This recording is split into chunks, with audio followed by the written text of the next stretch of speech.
Hello student. अब हम discuss करेंगे इनकम फ्रॉम अदर सोर्सेज के बारे में। राइट। हमें पता है कि जब हम इनकम किसी भी एसएससी की कैलकुलेट करते हैं तो उनकी इनकम को 5 हेड्स में डिवाइड किया गया है। राइट। इन 5 हेड्स में जो सबसे लास्ट हेड होता है वो होता है इनकम फ्रॉम अदर सोर्सेज का। मतलब हम सैलरी से होने वाले इनकम को सैलरी हेड में डालते हैं, है ना। हाउस प्रॉपर्टी की इनकम को हाउस प्रॉपर्टी के हेड में डालते हैं। इसी तरह जो आपकी बिजनेस या प्रोफेशन से इनकम होती है वो पीजीबीपी हेड में जाती है। अगर कोई एसेट्स कैपिटल एसेट्स को आपने ट्रांसफ़र करके गेन कमाया है तो वो कैपिटल गेन में चली जाती है। और लास्ट जो बचती है वो होती है हमारी इनकम फ्रॉम अदर सोर्सेस। तो ये जो लास्ट हेड है, फिफ्थ हेड इनकम को क्लासिफाई करने का, उस हेड के बारे में हम बात करेंगे। तो सबसे पहले बात करते हैं कि इनकम फ्रॉम अदर सोर्सेज का जो ये पूरा हेड है, इसी नाम से ये हेड है। राइट। और इसी के अंदर हम सारी इनकम लिखते हैं। तो ये बेसिकली ये हेड कहता क्या है, इस हेड में हम किस तरह की इनकम को ले जाएंगे। तो कहा क्या गया, बोला गया कि कोई भी इनकम जो किसी भी हेड के अंदर कवर नहीं हुई, मतलब जो रिमेनिंग 4 हेड्स थे, मतलब ना तो salary, house property, business income, capital gain, इन चारों में से किसी के भी अंदर टैक्सेबल नहीं हुई है, पर वो इनकम टैक्सेबल है। राइट। मतलब वो एक ऐसी इनकम है जिस पर टैक्स लगना था, पर हम उसे इन चारों हेड में क्लासिफाई ही नहीं कर पा रहे, क्योंकि सैलरी में तो सैलरी से रिलेटेड जाएगी, हाउस प्रॉपर्टी में हाउस प्रॉपर्टी से रिलेटेड जाएगी, पीजीबीपी में बिजनेस या प्रोफेशन से रिलेटेड जाएगी, कैपिटल गेन में कैपिटल एसेट्स के ट्रांसफर पे जाएगी। तो वो इनकम टैक्सेबल तो है, पर इन चारों में से किसी भी हेड में जाने लायक नहीं है। मतलब उसके क्राइटेरिया, उसके नेचर को वो डिफाइन नहीं कर पा रहा है। तो ऐसी सिचुएशन में उस इनकम को हम जिस हेड के अंदर डालते हैं उस हेड को कहते हैं इनकम फ्रॉम अदर सोर्सेज। इसीलिए जो हेड होता है उसको हम रेसिडुअल हेड भी कहते हैं, बचा कुचा, है ना। क्योंकि जो इनकम कहीं नहीं जाएगी वो इनकम कहाँ जाएगी, आपकी रेसिडुअल हेड में जाएगी। राइट। तो जिस इनकम को कोई भी हेड कवर नहीं करता है और वो एग्जेम्प्ट भी नहीं है, मतलब वो टैक्सेबल है, तो वो इनकम हमारी रेसिडुअल हेड के अंदर, मतलब इनकम फ्रॉम अदर सोर्सेज के हेड के अंदर हम मेंशन करते हैं।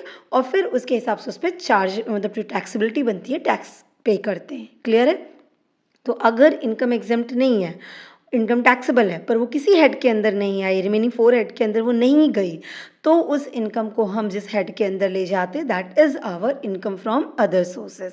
अब इनकम फ्रॉम अदर सोर्सेज को इनकम टैक्स एक्ट ने क्या डिफाइन किया, तो as per section 56 of section 1 of income tax act 1961 उन्होंने क्या कहा, उन्होंने बोला कि कोई भी इनकम जो स्पेसिफिकली मेंशन है कि भाई वो एग्जेम्प्टेड इनकम तो नहीं है, ठीक है, वो एग्जेम्प्ट नहीं है, उसको इनकम मानना है। इनकम मानना है मतलब उस पर टैक्स देना है।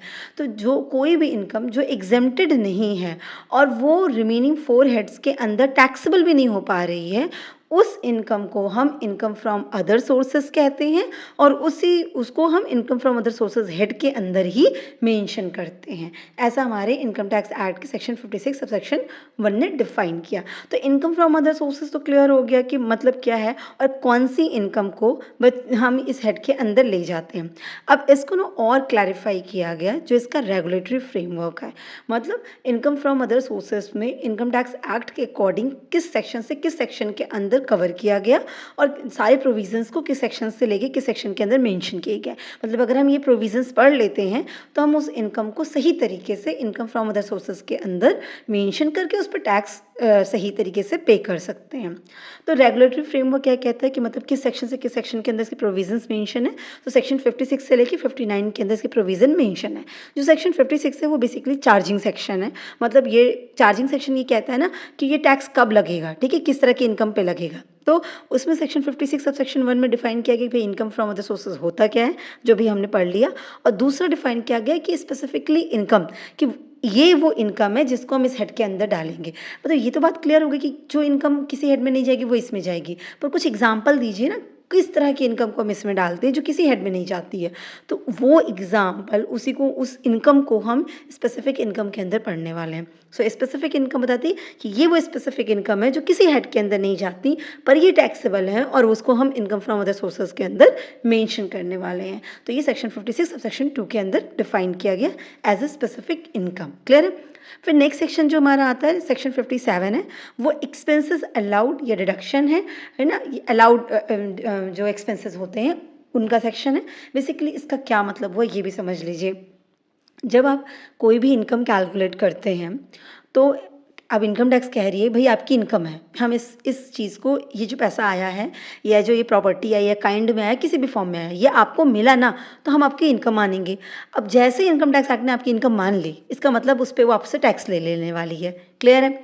तो आप कहेंगे ना कि ठीक है ये मेरी इनकम है, पर इस इनकम को पाने में मुझे कुछ खर्चे भी तो हुए हैं, उस खर्चों के लिए मुझे कुछ छूट मिलनी चाहिए, कुछ मेरे खर्चों को अलाउ करिए कि इस इनकम में से वो घट जाए और जो रिमेनिंग बचे उसको आप मेरी इनकम मानिए। जैसे आप कहते हैं ना कि मैंने ये काम किया, मुझे इस काम को करने पे इतना रुपया मिला, लेकिन आप कहते हैं कि भाई इतना रुपया तो मिला, लेकिन उस काम पे जाने के लिए मुझे इतना खर्चा भी करना पड़ा था। तो आप क्या कहते हैं, इतना पैसा मिला, इसमें से ये खर्चे को हटा दो, अब जो ये रिमेनिंग बचा यही मुझे मिला है, ऐसा कहते हैं ना।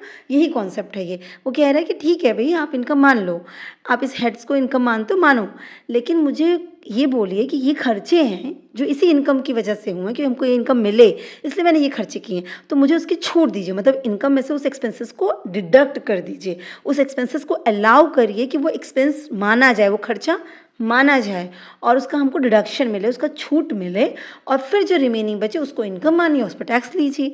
तो सेक्शन 57 हमें उन एक्सपेंसेस के बारे में बताता है जिसको अलाउ किया गया, जिसको एडमिसिबल किया गया, जिसको एज अ डिडक्शन माना गया। क्लियर है?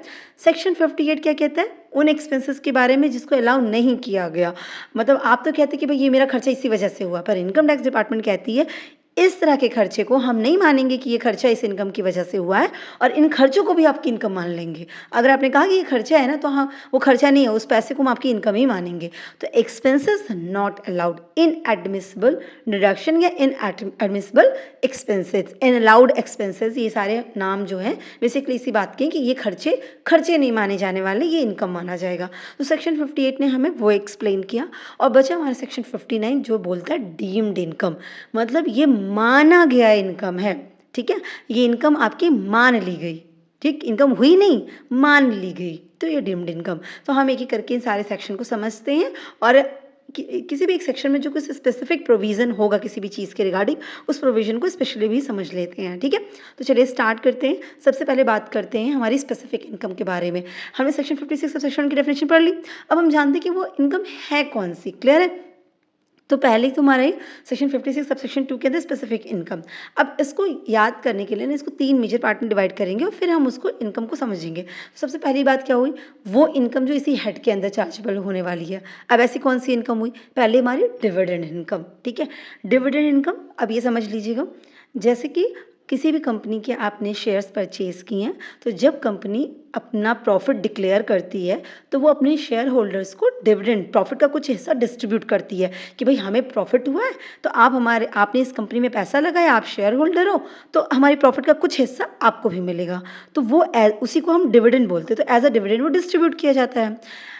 असेसमेंट ईयर 2021 से पहले तक ये जो डिविडेंड होता था, जो लोग पा रहे हैं डिविडेंड, जो रिसीव कर रहा है, मतलब शेयर होल्डर जो रिसीव करते हैं डिविडेंड, रिसिपिएंट के हैंड में ये टैक्सेबल नहीं होता था। मतलब आपने डिविडेंड पाया, हम आपकी इनकम नहीं मानेंगे, आप पाए कोई बात नहीं, आपको टैक्सेस पे नहीं देना होगा।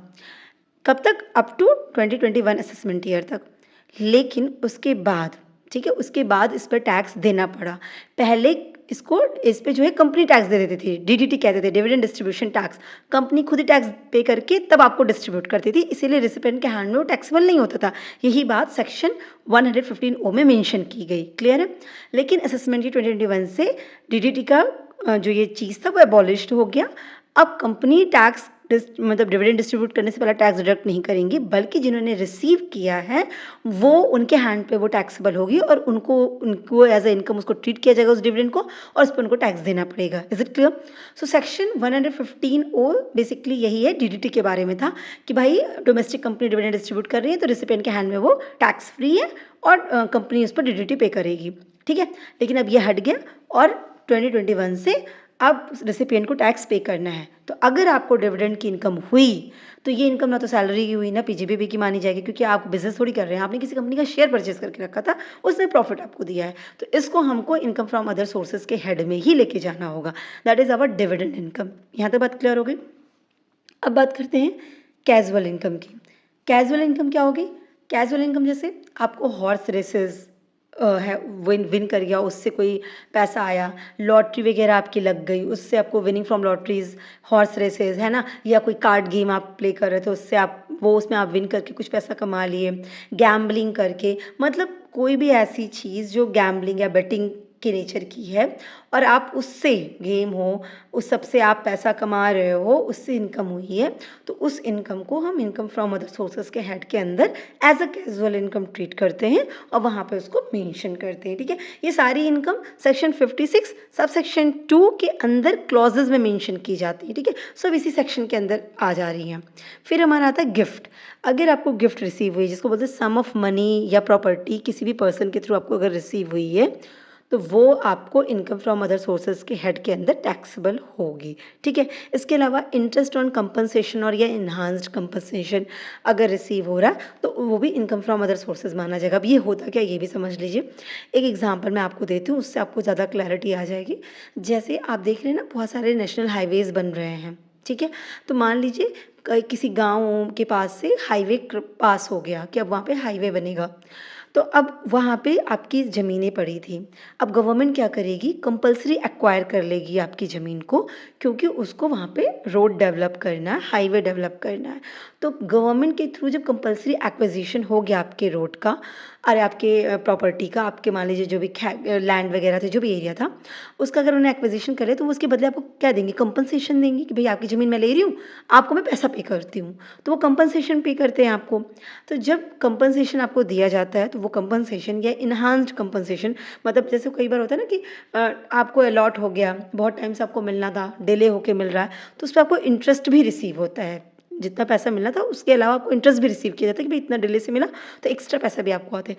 तो जो भी टोटल कंपनसेशन, इन्हांस्ड कंपनसेशन या कंपनसेशन आपको जो भी रिसीव हुआ है, अब उसमें जैसे मान लीजिए एक एग्जांपल के लिए देते कि लैंड थी आपकी और उस पे आपको 10 लाख रिसीव हुआ, किससे, गवर्नमेंट से। ठीक है, एज ए इन्हांस्ड कंपनसेशन, जिसमें आपका मान लीजिए कि 2 लाख आपको इंटरेस्ट रिसीव हुआ और 8 लाख आपको जो कंपनसेशन का अमाउंट था वो रिसीव हुआ।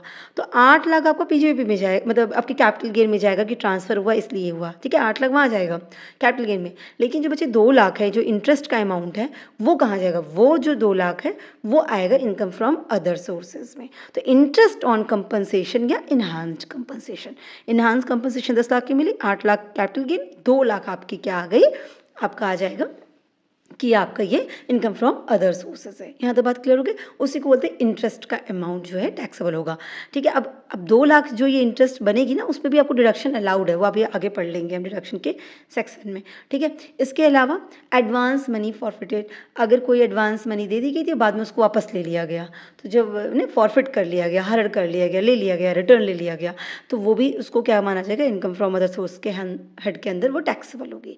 ये तो यहाँ तक क्लियर हो गई। इसके अलावा और भी इनकम है, जैसे जो पीजीबीपी के हेड के अंदर टैक्सेबल नहीं है पर वो इनकम टैक्सेबल है, तो वो भी हम कहाँ ले जाएंगे, इनकम फ्रॉम अदर सोर्सेज में। अब उस तरह की कुछ इनकम, जैसे सिक्योरिटीज़ पे इंटरेस्ट आपको मिल रहा है, मतलब जैसे लोकल अथॉरिटीज़ का कोई बॉन्ड वगैरह था या किसी का भी बॉन्ड वगैरह, शेयर्स वगैरह थे, तो उस सिक्योरिटीज़ पे, गवर्नमेंट सिक्योरिटीज़ पे आपको इंटरेस्ट रिसीव हो रहा है, तो वो जो इंटरेस्ट रिसीव होगा वो इनकम फ्रॉम अदर सोर्स के अंदर आएगा, राइट। इसके अलावा कंपोजिट रेंट जो कि सेपरेबल नहीं है, जैसे कोई बिल्डिंग है, ठीक है, उसमें प्लांट एंड मशीनरी लगे पड़े हैं और वो इनसेपरेबल है, आप उस बिल्डिंग से उस प्लांट एंड मशीनरी को अलग नहीं कर सकते। तो अगर आप लेट आउट कर रहे हैं तो अब आप उसको अलग करके लेट आउट नहीं कर सकते, प्लांट एंड मशीनरी भी साथ में लेट आउट हो जा रही है। इस तरह से एक एग्जांपल, मतलब जिस चीज़ को आप सेपरेट नहीं कर सकते, कंपोजिट हो जा रही है रेंट, तो ऐसे इनकम को भी हमको अदर सोर्सेज के अंदर डालना पड़ता है। इसके अलावा लेटिंग out machinery, plant and furniture, आप फर्नीचर, प्लांट, मशीनरी को अलग से अगर लेट आउट कर रहे हैं तो वो तो हाउस प्रॉपर्टी के अंदर नहीं जाएगी, तो वो कहाँ जाएगी, आपकी इनकम फ्रॉम अदर सोर्सेज के अंदर आप मेंशन करेंगे।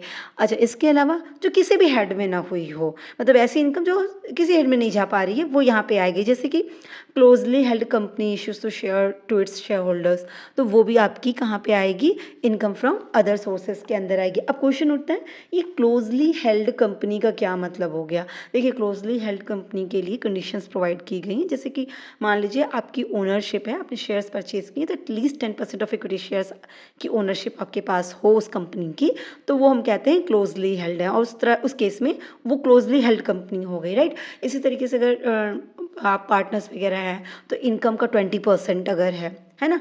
तो वो सब चीज़ें क्या कहलाती हैं, क्लोज़ली हेल्ड की कैटेगरीज़ में आती हैं। तो अगर ऐसे केस में क्लोज़ली हेल्ड कंपनीज़ थी और उन्होंने शेयर्स इश्यू किया, तो वो जो होगी आपकी कहाँ पे जाएगी, इनकम फ्रॉम अदर सोर्सेज़ के अंदर जाएगी। फिर इसके अलावा की मैन इंश्योरेंस पॉलिसी है ना? जब वो पर्टिकुलर हेड के अंदर जितना जाना था वहाँ गया, नहीं जा रहा उस हेड के अंदर, सो रिमेनिंग आपका जाएगा कहाँ पे, इनकम फ्रॉम अदर सोर्सेज़ के अंदर। अब की मैन इंश्योरेंस पॉलिसी कॉन्सेप्ट आप सैलरीज़ वगैरह में पढ़े होंगे, बट स्टिल मैं इन शॉर्ट आपको समझा दूँ कि जैसे ऑर्गेनाइजेशन में जब लोग काम करते हैं ना, तो कुछ ऐसे भी लोग हो जाते हैं जिनके बिना ऑर्गेनाइजेशन चल पाना मुश्किल हो जाती है। वो की मैन होते हैं, बहुत इंपॉर्टेंट पर्सन होते हैं। तो उनकी लाइफ के लिए, उनके लिए हम इंश्योरेंस करा लेते हैं कि अगर ये बंदा हमारी कंपनी से हटा तो हमारी कंपनी को लॉस होगा, तो इस सिचुएशन में हमने इंश्योरेंस करा लिया, तो की मैन इंश्योरेंस पॉलिसी कहते हैं। सो वो यहाँ पे भी आ जाएगी जो अदर हेड्स में नहीं गई होगी तो। या फिर अगर अनरिकॉग्नाइज्ड प्रोविडेंट फंड के अंदर कोई कॉन्ट्रीब्यूशन किया जा रहा है, तो वो भी इनकम ट्रीट की जाएगी और उसको हम इनकम फ्रॉम अदर सोर्सेज के अंदर मेंशन करेंगे। ये कुछ स्पेसिफिक इनकम्स हो गई जो मैंने यहाँ आपसे डील किया, वो इनकम फ्रॉम अदर सोर्सेज के अंदर जाएंगी, राइट।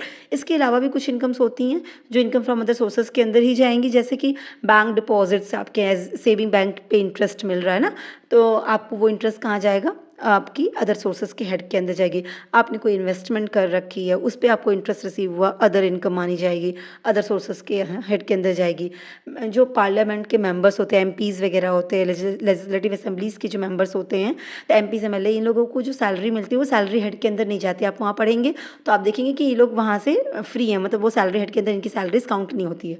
इनकी सैलरीज कहाँ आती है, इनकम फ्रॉम अदर सोर्सेज के अंदर कैलकुलेट की जाएगी। मतलब इनको जो पैसा मिल रहा है एमपीज़ एमएलएज को, वो एज अ सैलरी मिल रहा है, लेकिन उसको हम मानेंगे उनकी इनकम फ्रॉम अदर सोर्सेज, ठीक है। टैक्स तो लेंगे, फ्री नहीं होगी, ठीक है। इसके अलावा कोई डायरेक्टर्स है, बोर्ड मीटिंग अटेंड कर रहा है, उसके लिए कुछ फीस ली है, तो वो भी उनकी इनकम फ्रॉम अदर सोर्सेज के अंदर टैक्सेबल होगी। फिर हाउस प्रॉपर्टी को सबलेट किया गया टेनेंट के थ्रू, मतलब आप किसी का घर था, मैंने रेंट पे ले लिया, ठीक है। अब मैंने रेंट पे लिया, तो वो जो जिस पर्सन से मैंने रेंट पे लिया, वो तो जाके वो हाउस प्रॉपर्टी की इनकम में दिखा देगा। अब मेरा तो घर है ही नहीं, पर मैंने क्या किया, मुझे कहीं बाहर जाना था, तो मैंने उसको रेंट पे दे दिया। मेरी तो घर ही नहीं है, तो मैं उसको हाउस प्रॉपर्टी की इनकम में दिखा नहीं सकती हूँ, लेकिन मैंने उसको क्या किया, लेट आउट करा है। तो जब सब लेटिंग होती है ना, उससे जो इनकम आती है, तो ये क्या हुआ, लेटिंग तो हुई, पर्सन ने लेट कर दिया, लेट आउट किया मुझे, अब मैंने सब लेटिंग किया, मैंने भी किसी और को लेट आउट कर दिया, तो ऐसे सिचुएशन में उस इनकम को हम अदर सोर्सेज के हेड में डालते हैं, ठीक है। इसी तरीके से एग्जामिनेशन फ़ीस वगैरह हो गई, कोई टीचर इंस्टीट्यूशन है जहाँ पे वो एम्प्लॉई है, उसके अलावा उसने examination fees as a receive की है, तो वो एग्जामिनेशन फ़ीस जो रिसीव कर रहे हैं वो अदर इनकम मानी जाएगी। और यही सारे वो जैसे एमपीज़ एलएमए की सैलरी हो गई, सबलेटिंग हो गया, एग्जामिनेशन, ये क्वेश्चन ज़रूर देते हैं कि ये किस हेड के अंदर जाएगी, तो ये बहुत इंपॉर्टेंट हेड्स हैं, ठीक है। ये सब अदर सोर्सेज के अंदर जाएगी। इसी तरह कोई फैमिली पेंशन रिसीव किया जा रहा है लीगल हायरर के थ्रू, तो वो भी उनकी अदर सोर्सेज की इनकम बनती है, ठीक है। इंश्योरेंस कमीशन हो गया, कोई अनडिस्क्लोज्ड सोर्सेज है ना, वो आपको पता ही नहीं, आप बता नहीं पा रहे हो कि कहाँ से इनकम हुई, तो अनडिस्क्लोज सोर्सेज है, वो अगर है, इनकम है, पैसा है, दिख रहा है, पर कहाँ से ये नहीं पता, पर इनकम है, तो अनडिस्क्लोज सोर्स है, तो उस पर भी वो भी इनकम फ्रॉम अदर सोर्सेज के अंदर जाएगा। पर याद रखिए इनका टैक्स का अमाउंट बहुत हाइयर होता है, 78% तक इस पर टैक्स देना पड़ जाता है, ठीक है। तो इसके अलावा इंटरेस्ट ऑन लोन हो गया, आपने किसी को लोन दे के रखा था, ठीक है, किसी को फिर कहते हैं लोग ब्याज पे पैसा ऐसे ही उधार देते, बैंक नहीं, हमने किसी दोस्त से पैसा उठाया दिया था, उसको किसी दोस्त को पैसा दिया था और वो हमसे इंटरेस्ट ले रहा है, तो या हम उससे इंटरेस्ट रिसीव कर रहे हैं, तो वो इंटरेस्ट का अमाउंट हमारा क्या कहलाएगा, अदर सोर्सेज की इनकम में जाएगा। इसी तरह कोई एग्रीकल्चरल इनकम है, पर वो एग्रीकल्चरल लैंड इंडिया में सिचुएटेड नहीं है, आउटसाइड द इंडिया है, और फिर वो इनकम हो रही है, तो वो इनकम हमारी अदर सोर्सेज की इनकम में जाएगा, ठीक है। ये सब हमारी क्या हो गई, इनकम फ्रॉम अदर सोर्सेज के अंदर जाने वाली इनकम हो गई। बस ये इनकम बहुत इंपॉर्टेंट है, बेसिकली इसके बेसिस पे आप क्वेश्चन सॉल्व कर सकते हैं कि अच्छा ये हेड है, ये तो इनकम फ्रॉम अदर सोर्सेज में जाने वाली है, वहाँ पर लिखिए और उस पर टैक्स लगाइए, ठीक है। अब कुछ एक इंपॉर्टेंट प्रोविजन बताते हैं जो है गिफ्ट के रिगार्डिंग। तो गिफ्ट पे कैसे टैक्सेबिलिटी बनती है, ये गिफ्ट तो हमें पता है कि टैक्सेबल है, ठीक है, इनकम फ्रॉम अदर सोर्सेज के अंदर जाने वाला है, पर कब हम उसको टैक्सेबल करेंगे, किसके थ्रू मिलने वाले गिफ्ट को टैक्सेबल करेंगे, किसको नहीं करेंगे, किस अमाउंट में करेंगे, ये सारी तो वो चीज़ें हम यहाँ पर डिस्कस करेंगे। सो पहले है, अगर आपको नॉन रिलेटिव से, आपको कोई रिलेटिव नहीं था, अब रिलेटिव मतलब क्या होता है ना, वो भी डिफाइन किया है इनकम टैक्स एक्ट ने, कि जैसे कि स्पाउस हो गए, मतलब हस्बैंड है तो वाइफ, वाइफ है तो हस्बैंड, तो स्पाउस हो गए, चिल्ड्रंस हो गए ना, ब्रदर एंड सिस्टर्स हो गए स्पाउस के, पेरेंट्स हो गए, ये सब आपके किसके केस में आते हैं, सब रिलेटिव के केस में आते हैं। याद रखिएगा, कज़न रिलेटिव के केस में नहीं आते हैं, नेफ्यूज़ नीस जो होते हैं ये रिलेटिव के केस में नहीं आते हैं, तो इनको छोड़ दीजिए, बाकी मैक्सिमम लोग आपको रिलेटिव में कवर कर लिए गए, इनकम टैक्स एक्ट में डिफाइन किया गया रिलेटिव का मतलब। तो अगर नॉन रिलेटिव से आपको गिफ्ट रिसीव हो रहा है तो बोला गया कि अगर गिफ्ट का अमाउंट 50,000 से एक्सीड किया तो भाई टैक्स देना ही देना है, ठीक है। लेकिन कुछ स्पेसिफिक इवेंट्स होते हैं, अगर उस इवेंट पे गिफ्ट रिसीव हुआ, वो किसी भी हो, नॉन रिलेटिव से भी रिसीव हो रहा हो, तो भी आपको टैक्स देने की ज़रूरत नहीं पड़ती है, इवन दो कि जो अमाउंट है वो 50,000 से एक्सीड क्यों ना कर जाए, पर आपको टैक्स नहीं देना पड़ेगा। वो होता है जैसे मैरिज है, मैरिज पे जो रिसीव किया आपने बाय विल या इनहेरिटेंस प्रॉपर्टी आपको किसी ने दे दी, अपने लोग ने इनहेरिटेंस, दादा परदादा की प्रॉपर्टीज़ मिल रही है, किसी ने कोई ऐसे ही विल पे लिख के दे दिया कि मैं इनको अपनी प्रॉपर्टी देना चाहता हूँ, आप जानते भी नहीं पर वो अपने विल में आपको लिख के दे गया, तो वो प्रॉपर्टी आपकी क्या हो गई, उस पर टैक्स नहीं जाएगा। इसी तरह लोकल अथॉरिटी से कुछ मिल गया, या कोई ट्रस्ट फाउंडेशन है, ये सब इनसे मिल गया, तो भले 50,000 से ज़्यादा मिला है बट स्टिल वो टैक्सेबल नहीं होगा, ठीक है। इसके अलावा रिलेटिव से मिला है तो फिर भाई वो पूरी तरह से एग्जैम्प्ट है, क्लियर है। अब इसी में एक और इम्पॉर्टेंट चीज़ है कि कोई भी मनी आपको, कोई भी मनी या कोई प्रॉपर्टी आपको किसी भी पर्सन से रिसीव हो रही है, ठीक है, तो उस केस में टैक्सेबिलिटी जो बनेगी वो कितना, 50,000 से एक्सेस है तो टैक्सेबिलिटी तो बनेगी, क्लियर है। पर आपको पता है ना, गिफ्ट हमेशा कैश तो मिलता नहीं है, इन काइंड भी मिल जाता है ना। कोई किसी को कार दे दे रहा, कोई किसी को बिल्डिंग लिख के दे देता है, आप सुनते होंगे ऐसी चीज़ें। तो ऐसे सिचुएशन में कैसे इनकम टैक्स डिपार्टमेंट उस पर टैक्स लगाएगी, तो वो चीज़ यहाँ पे मेंशन की जा रही है, राइट। सो पहली बात तो हमारी हो गई मनी, भाई सीधी सीधी बात, अगर मनी दे दी गई तो कितना हम टैक्स करेंगे, तो अगर 50,000 से रुपये एक भी रुपये एक्सीड किया तो पूरे वैल्यू पे आपको टैक्स देना पड़ेगा, पूरा का पूरा 50,000 प्लस वो जितना एक्स्ट्रा अमाउंट था सब मिला के आपको टैक्स दे देना पड़ेगा, ठीक है। तो अगर कैश में है तो भाई 50,000 से एक्सीड करते ही पूरे पे पैसा टैक्स जाएगा। अब दूसरी बात आती है कि अगर वो मूवेबल प्रॉपर्टी हुई, मूवेबल प्रॉपर्टी, इमूवेबल प्रॉपर्टी को भी इनकम टैक्स एक्ट ने डिफाइन किया भाई, मूवेबल इमूवेबल प्रॉपर्टी मतलब लैंड बिल्डिंग के अलावा जैसे आपकी ज्वेलरी हो गई, ठीक है, अगर कोई पेंटिंग्स है, कोई स्कल्पचर है, कोई आर्ट वर्क है, कोई ड्राइंग है, ये सब प्रॉपर्टी के केस में आते हैं, क्लियर है। तो इन सबको प्रॉपर्टी माना गया, ये याद रखिएगा। तो वही चीज़ें बोली जा रही हैं कि अगर मूवेबल प्रॉपर्टी है ना, जैसे ड्राइंग पेंटिंग्स तो मूव कर सकती हैं, कार वगैरह मूव कर सकती है, तो अगर मूवेबल प्रॉपर्टी है और जिसने उसको दिया है वो विदाउट कंसिडरेशन दे रहा है, मतलब जैसे मान लीजिए कार ये मैंने ऐसे ही आपको गिफ्ट कर दी, ठीक है, मेरा कोई ऐसा कोई स्पेसिफिक रिलेशन नहीं, मैं आपके फ्रेंड में हूँ और मैंने, या मैं आपके टीचर ही हूँ, मैंने आपको ऐसी गिफ्ट कर दी, तो मैं रिलेटिव डेफिनेशन तो आती नहीं हूँ।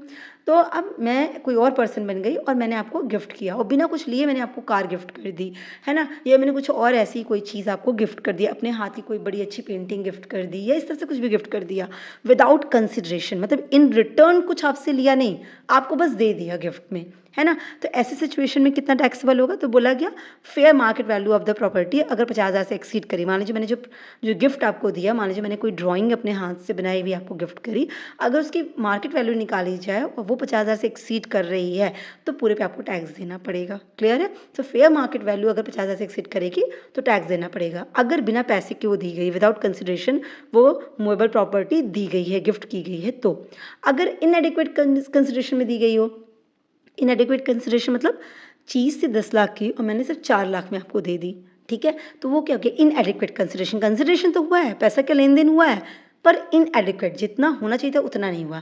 तो अगर जो फेयर मार्केट वैल्यू, जैसे वो क्या मैंने कहा ना 10 लाख की चीज़ थी और आपने जो पैसा दिया, आपने जो उसको 4 ही लाख में दे दिया, तो जो डिफरेंस अमाउंट है 10 लाख और 4 लाख के बीच का डिफरेंस कितना हुआ है, 6 लाख।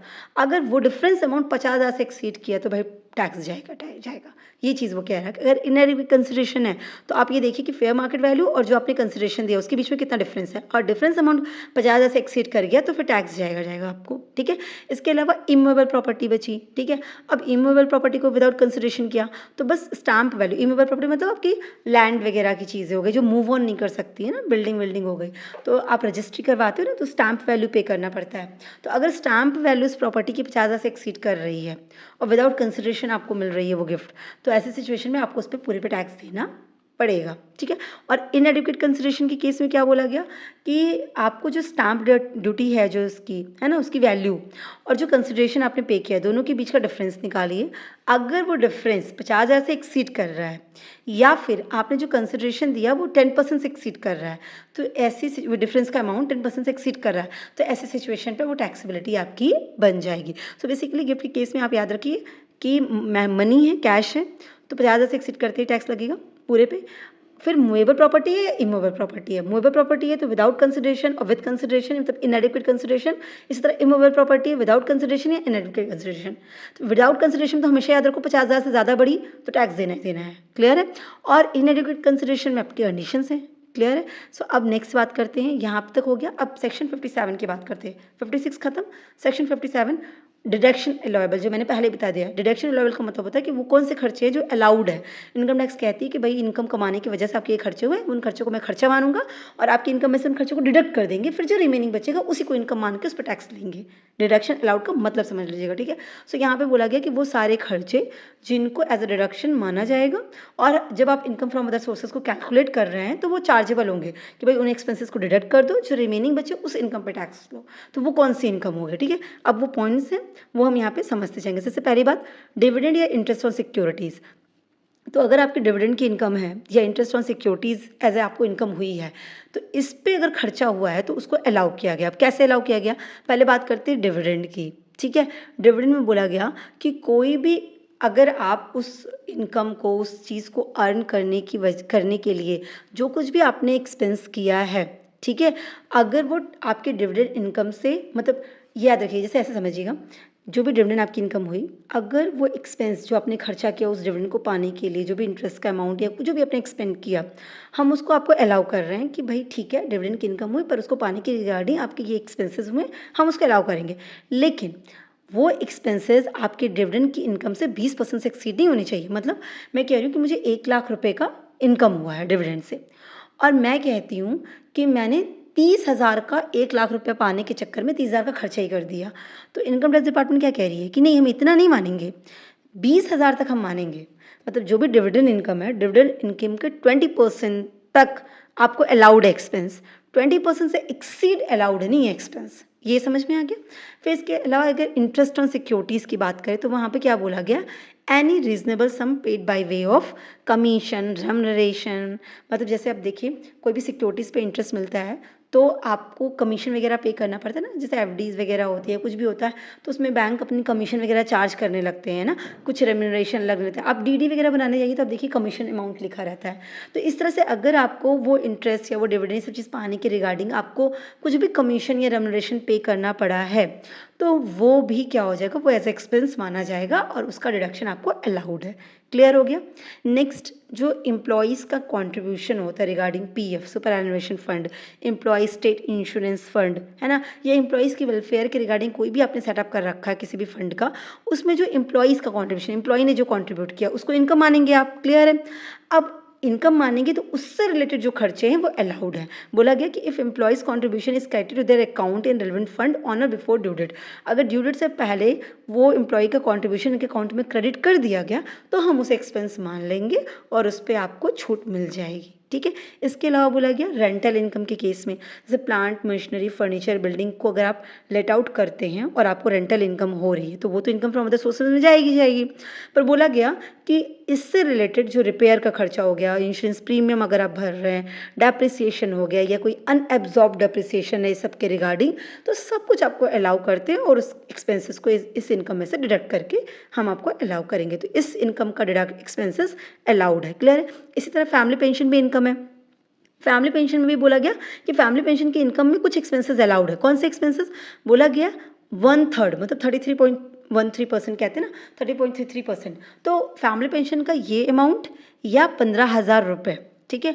अब जो लोग डिफ़ॉल्ट रिजीम में आते हैं, मतलब जो कहते हैं ना old tax regime, new tax regime कहते हैं ना, तो न्यू टैक्स रिजाइम मतलब जो 115 BAC के अंदर आता है जिसको डिफ़ॉल्ट रिजीम कहते हैं, तो अगर उन्होंने वो ऑप्ट कर रखा है तो 25,000 रुपया या 15,000, मतलब मैक्सिमम 15,000 या 25,000। ओल्ड वाला है तो 15,000, मैक्स न्यू वाला है तो 25,000 या फिर 1/3, दोनों में जो भी अमाउंट कम होगा उतना एक्सपेंस माना जाएगा और आपकी फैमिली पेंशन वाली इनकम में से उतना एक्सपेंस को डिडक्ट करके रिमेनिंग पे इनकम बनाते हुए टैक्स ले लिया जाएगा, ठीक है। इसके अलावा एनी अदर इनकम, ये तो स्पेसिफिक इनकम हो गई।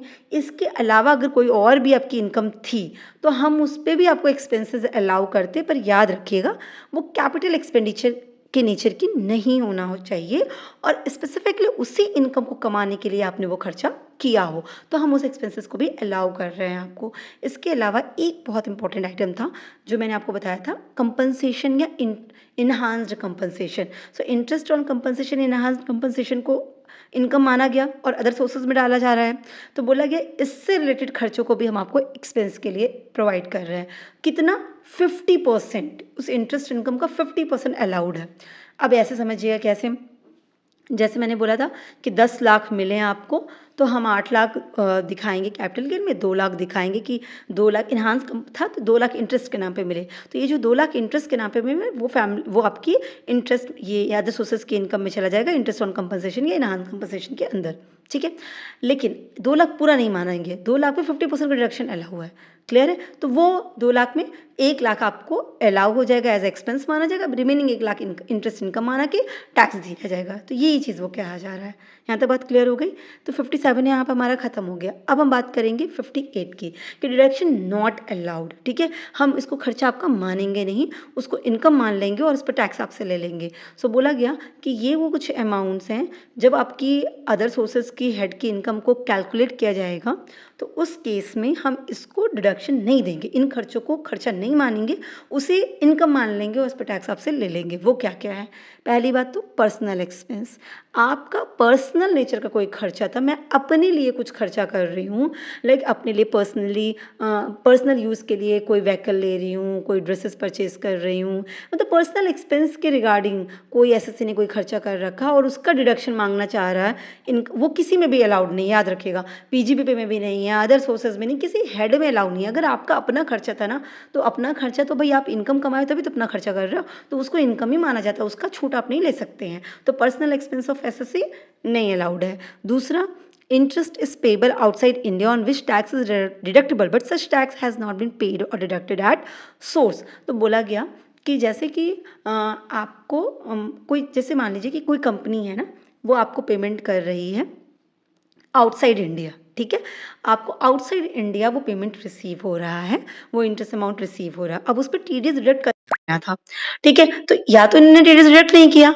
और या तो डिडक्ट किया पर डिपॉजिट नहीं किया, तो ऐसे सिचुएशन पे उसके रिलेटेड एक्सपेंस को हम एक्सपेंस नहीं मानेंगे और वो हम तुरंत इस इनकम ट्रीट कर देंगे, क्योंकि टीडीएस का अमाउंट जमा ही नहीं हुआ है ना, तो फिर हम किस बात की बात करें, या आपने टीडीएस डिडक्ट ही नहीं किया या आपने जमा नहीं किया, दोनों सिचुएशन में हम आपको इनकम मान लेंगे, उसको एक्सपेंस ट्रीट नहीं करेंगे। इसके अलावा salaries payable outside India on which no tax paid or deducted source, same चीज हो गई कि अगर मान लीजिए सैलरीज वगैरह या कोई भी ऐसा अमाउंट है जो आपको इंडिया के बाहर रिसीव किया जा रहा है, आपको इंडिया के बाहर पे किया जा रहा है, तो भाई रूल तो यही है कि भाई टीडीएस कट करके देना चाहिए था और टीडीएस का अमाउंट डिपॉजिट होना चाहिए था, आपने नहीं किया, तो फिर हम उस पे एक्सपेंस नहीं मानेंगे, उसको पूरा का पूरा इनकम मानते हुए आप पे टैक्स ले लेंगे।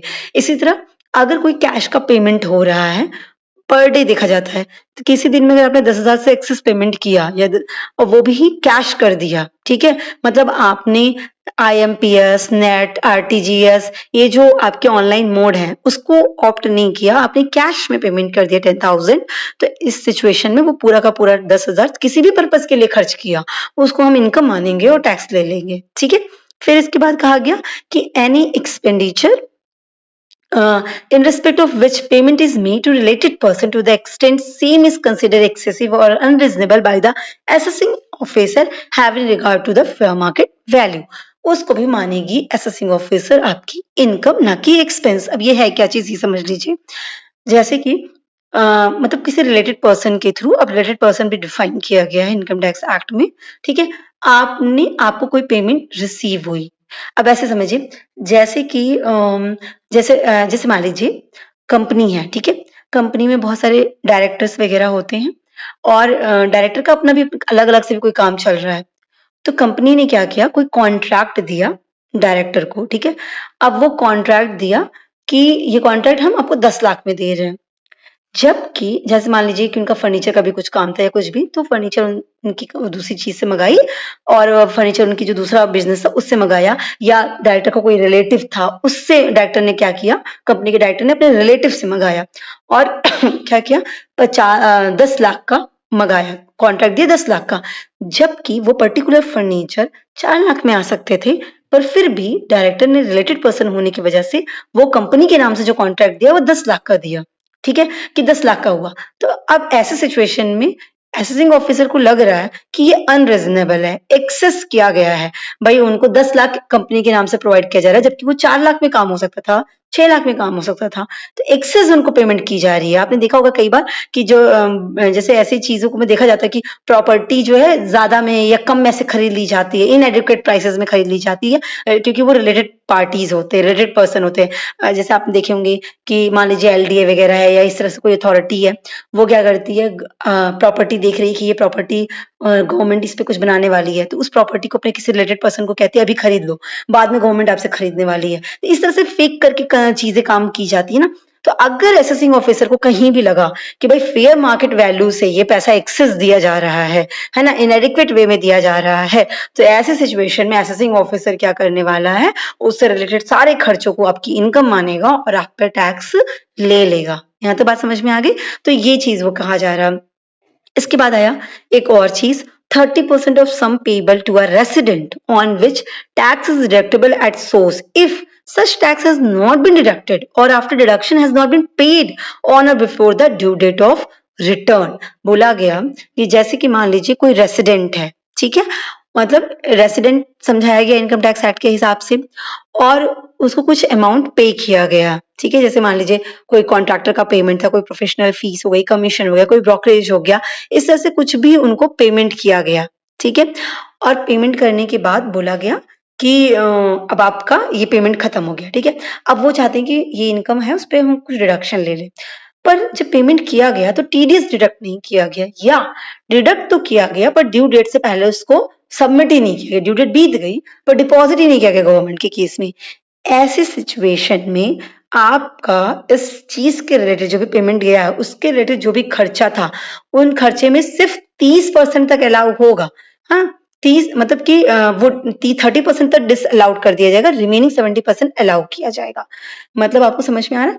जैसे ऐसे समझिए कि मान लीजिए कोई प्रोफेशनल फीस या कोई रेंट या कमीशन का पेमेंट किया गया, ठीक है, टीडीएस डिडक्ट नहीं किया गया, या डिडक्ट तो किया गया पर गवर्नमेंट को डिपॉजिट नहीं किया गया।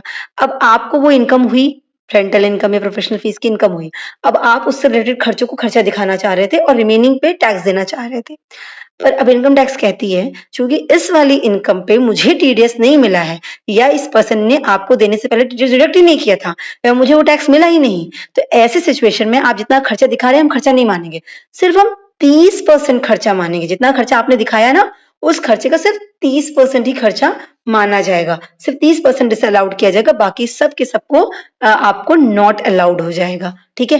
पहले ये 100% था, समझ रहे हैं कि मतलब इस तरह के केस में पूरा का पूरा ही आपका एक्सपेंडिचर नहीं माना जाएगा, पूरे के पूरे एक्सपेंस को हम आपको इनकम ही मानेंगे, लेकिन बाद में इसको 30% का क्राइटेरिया कर दिया गया कि 30% तक सिर्फ हम एक्सपेंस मानेंगे, रिमेनिंग पे आपको इस एक्सपेंस का इनकम माना जाएगा और टैक्स पे करना पड़ेगा। यहाँ तो बात क्लियर हो गई। अब हमारा क्या आता है, हमारा आएगा नेक्स्ट सेक्शन। यहाँ तो हमारा सेक्शन 58 भी खत्म हो गया, ठीक है, बस इतने ही थे हमारे 6 पॉइंट्स थे, सिर्फ ये याद रखिएगा जो नॉट अलाउड है, ठीक है। अब हमारा आता है डीम्ड इनकम। सेक्शन 59 क्या कहता है, सेक्शन 59 कहता है कि मान लीजिए आपकी income from other source calculate की गई, ठीक है, उसकी कैलकुलेशन, उसका असेसमेंट हो रहा था कि ये हेड है, ये एक्सपेंसेस अलाउड किए जा रहे हैं, ये डिडक्शन आपको दिया जा रहा है, और इसके बाद आपकी total income from other sources इतनी हुई, ठीक है। आपको जो भी डिडक्शन और या अलाउंस आपको जो कुछ भी अलाउ किया गया था, चाहे वो खर्चे से रिलेटेड हो, चाहे लॉस था या कोई ट्रेडिंग लायबिलिटी थी जो एसएससी ने इनकर्ड की थी और आपको उसकी छूट मिली है, ठीक है, चाहे वो खर्चा था, लॉस था या लायबिलिटी थी, आपको उसकी छूट मिली, लायबिलिटीज आपकी सीज कर दी गई। इस तरह से आपको कोई अदर सोर्सेज का जब कैलकुलेशन किया जाता था तो इस तरह का आपको बेनिफिट मिला था, आपको छूट मिली थी। अब ऐसे सिचुएशन में वो अमाउंट बाद में एसएससी रिकवर कर लेता है, ठीक है, किसी भी वजह से जैसे कोई लायबिलिटी ही थी वो बाद में खत्म हो गई वो लायबिलिटी उसकी, या वो पैसा जो इसकी एक्सपेंसेस या लॉस जिसने उसे छूट ली थी वो किसी वजह से उनको रिकवर हो गई, इंश्योरेंस क्लेम की वजह से या किसी वजह से वो रिकवर हो गई उनको। तो ऐसी सिचुएशन में जो अमाउंट उनको रिकवर हुआ वो इनकम माना जाएगा, क्योंकि पहले आपको छूट मिली थी, इनकम नहीं माना गया था, अब बाद में आपको वो रिकवरी हो गई, तो भाई वो छूट किस बात की, वो इनकम वो छूट आपकी इनकम मान ली जाएगी। ठीक है, और फिर वो आपको उस प्रीवियस ईयर के हिसाब से जिस समय कैलकुलेट आई हुई है वो आपको आपको इनकम फ्रॉम अदर सोर्स के अंदर टैक्सेबल हो जाएगी और आप उस पर टैक्स पे करेंगे। यहाँ तो बात क्लियर हो गई। यही बस इतना सा हमारा डीम्ड इनकम का सेक्शन होता है। सो आई होप आपको पूरा क्लियर हो गया हो कि इनकम फ्रॉम अदर सोर्सेज क्या चीज है, और बस इतना ही इनकम फ्रॉम अदर सोर्सेज है। ये इंपॉर्टेंट सारी चीजें मैंने यहाँ पे डील कर ली। क्लबिंग ऑफ इनकम को डिस्कस करेंगे और इसके साथ ही क्लबिंग ऑफ इनकम से रिलेटेड जितने भी प्रोविज़न इनकम टैक्स एक्ट में दिए गए हैं उन सारे प्रोविजंस को भी यहाँ पे डिस्कस करेंगे। तो चलिए स्टार्ट करते हैं। सबसे पहले हम देखते हैं क्लबिंग ऑफ इनकम का मतलब क्या होता है। तो देखिए नाम से क्या समझ में आ रहा है, इनकम को क्लब करना है। ठीक है, सो क्लबिंग का मतलब होता है कंबाइनिंग, आप जोड़ रहे हो। क्या जोड़ रहे हो? इनकम जोड़ रहे हो। फिर कहाँ पे जोड़ना है?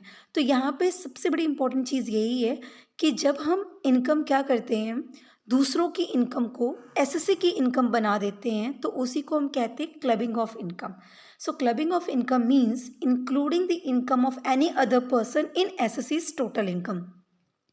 अब यहाँ पे देखिए एसएससी क्या हो गया, एसएससी की डेफिनेशन इनकम टैक्स एक्ट में दी गई है, पर वैसे समझिए इन शॉर्ट तो एसएससी वो पर्सन होता है जिसको टैक्स देना है, जिसकी टैक्स लायबिलिटी आप कैलकुलेट कर रहे हैं, है ना, जिसका पूरा टैक्स का कैलकुलेशन हो रहा है, जिसकी इनकम टैक्सेबल इनकम कैलकुलेट की जा रही होगी, उसको हम यहाँ पे एसएससी बोल रहे हैं। तो कहा जा रहा है कि जो एसएससी की मतलब जिसको टैक्स देना है, जिसकी टैक्सेबल इनकम आप कैलकुलेट कर रहे हैं, जब उसकी टोटल इनकम में, जब उसकी जो इनकम हम कैलकुलेट कर रहे हैं उस इनकम में हम किसी दूसरे पर्सन की इनकम को ऐड कर देते हैं, तो उसको हम कहते हैं क्लबिंग ऑफ इनकम। मतलब कैलकुलेशन हो रही थी मिस्टर ए की, और मिस्टर ए की सारी इनकम कैलकुलेट की जा रही थी कि मिस्टर ए को कहाँ कहाँ से पैसे आ रहे हैं, और हमने मिस्टर ए की इनकम में मिस्टर सी की इनकम को लाके ऐड कर दिया। ये क्यों किया, उसके पीछे भी रीजंस हैं, उसी के बारे में सारे प्रोविजंस दिए जाएंगे कि कब हम क्यों ऐसा करते हैं। लेकिन मिस्टर ए की इनकम हमने मिस्टर सी की जो इनकम ऐड कर दी ना, that is called clubbing of income.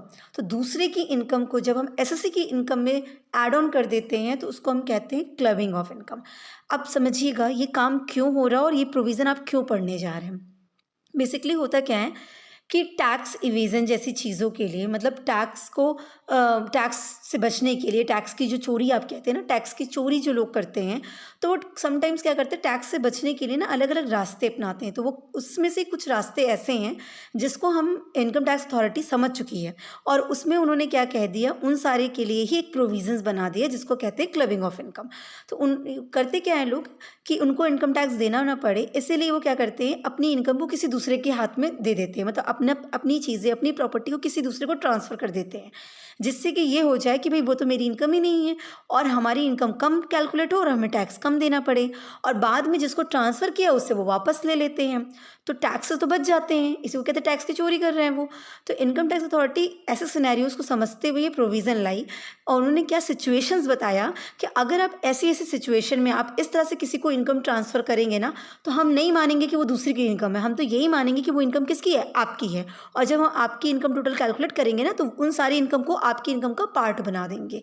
इसीलिए क्लबिंग ऑफ इनकम का सेंस आया, ये प्रोविज़न आया है, राइट। तो जब लोग टैक्स से बचने के लिए ये सारा काम करते हैं, तो उस सिचुएशन को बोल दिया गया कि अगर ऐसा कुछ होगा तो उस केस में दूसरे की इनकम नहीं होगी, वो इनकम तो आप ही की मानी जाएगी, राइट। तो अब हम इस चीज़ को थोड़ा डिटेल में समझते हैं। तो इनकम टैक्स एक्ट ने क्या किया, कुछ सिचुएशंस को स्पेसिफाई कर दिया।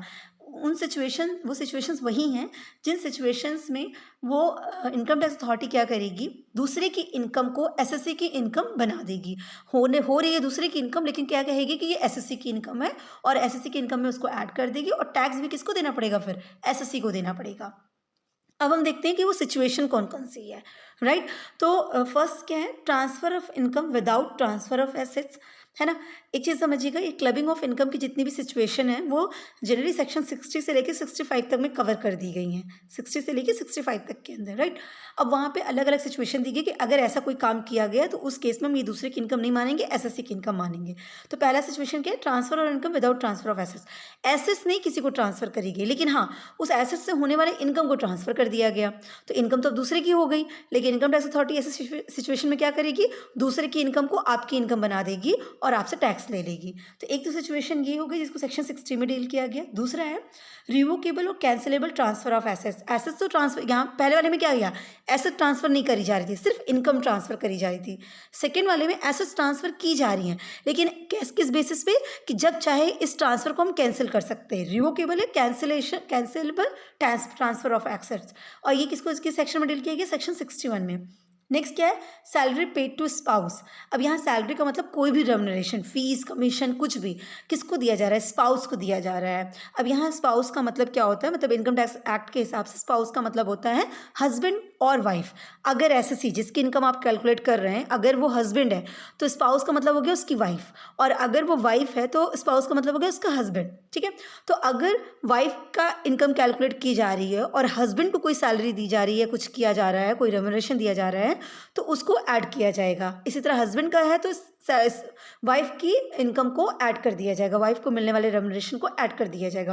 लेकिन कब ऐड किया जाएगा उसके लिए कंडीशन दी गई है सेक्शन 64 में, हमेशा नहीं, कुछ कंडीशंस हैं जब इसको ऐड किया जाएगा। तो सेक्शन 64 उसमें डील किया गया।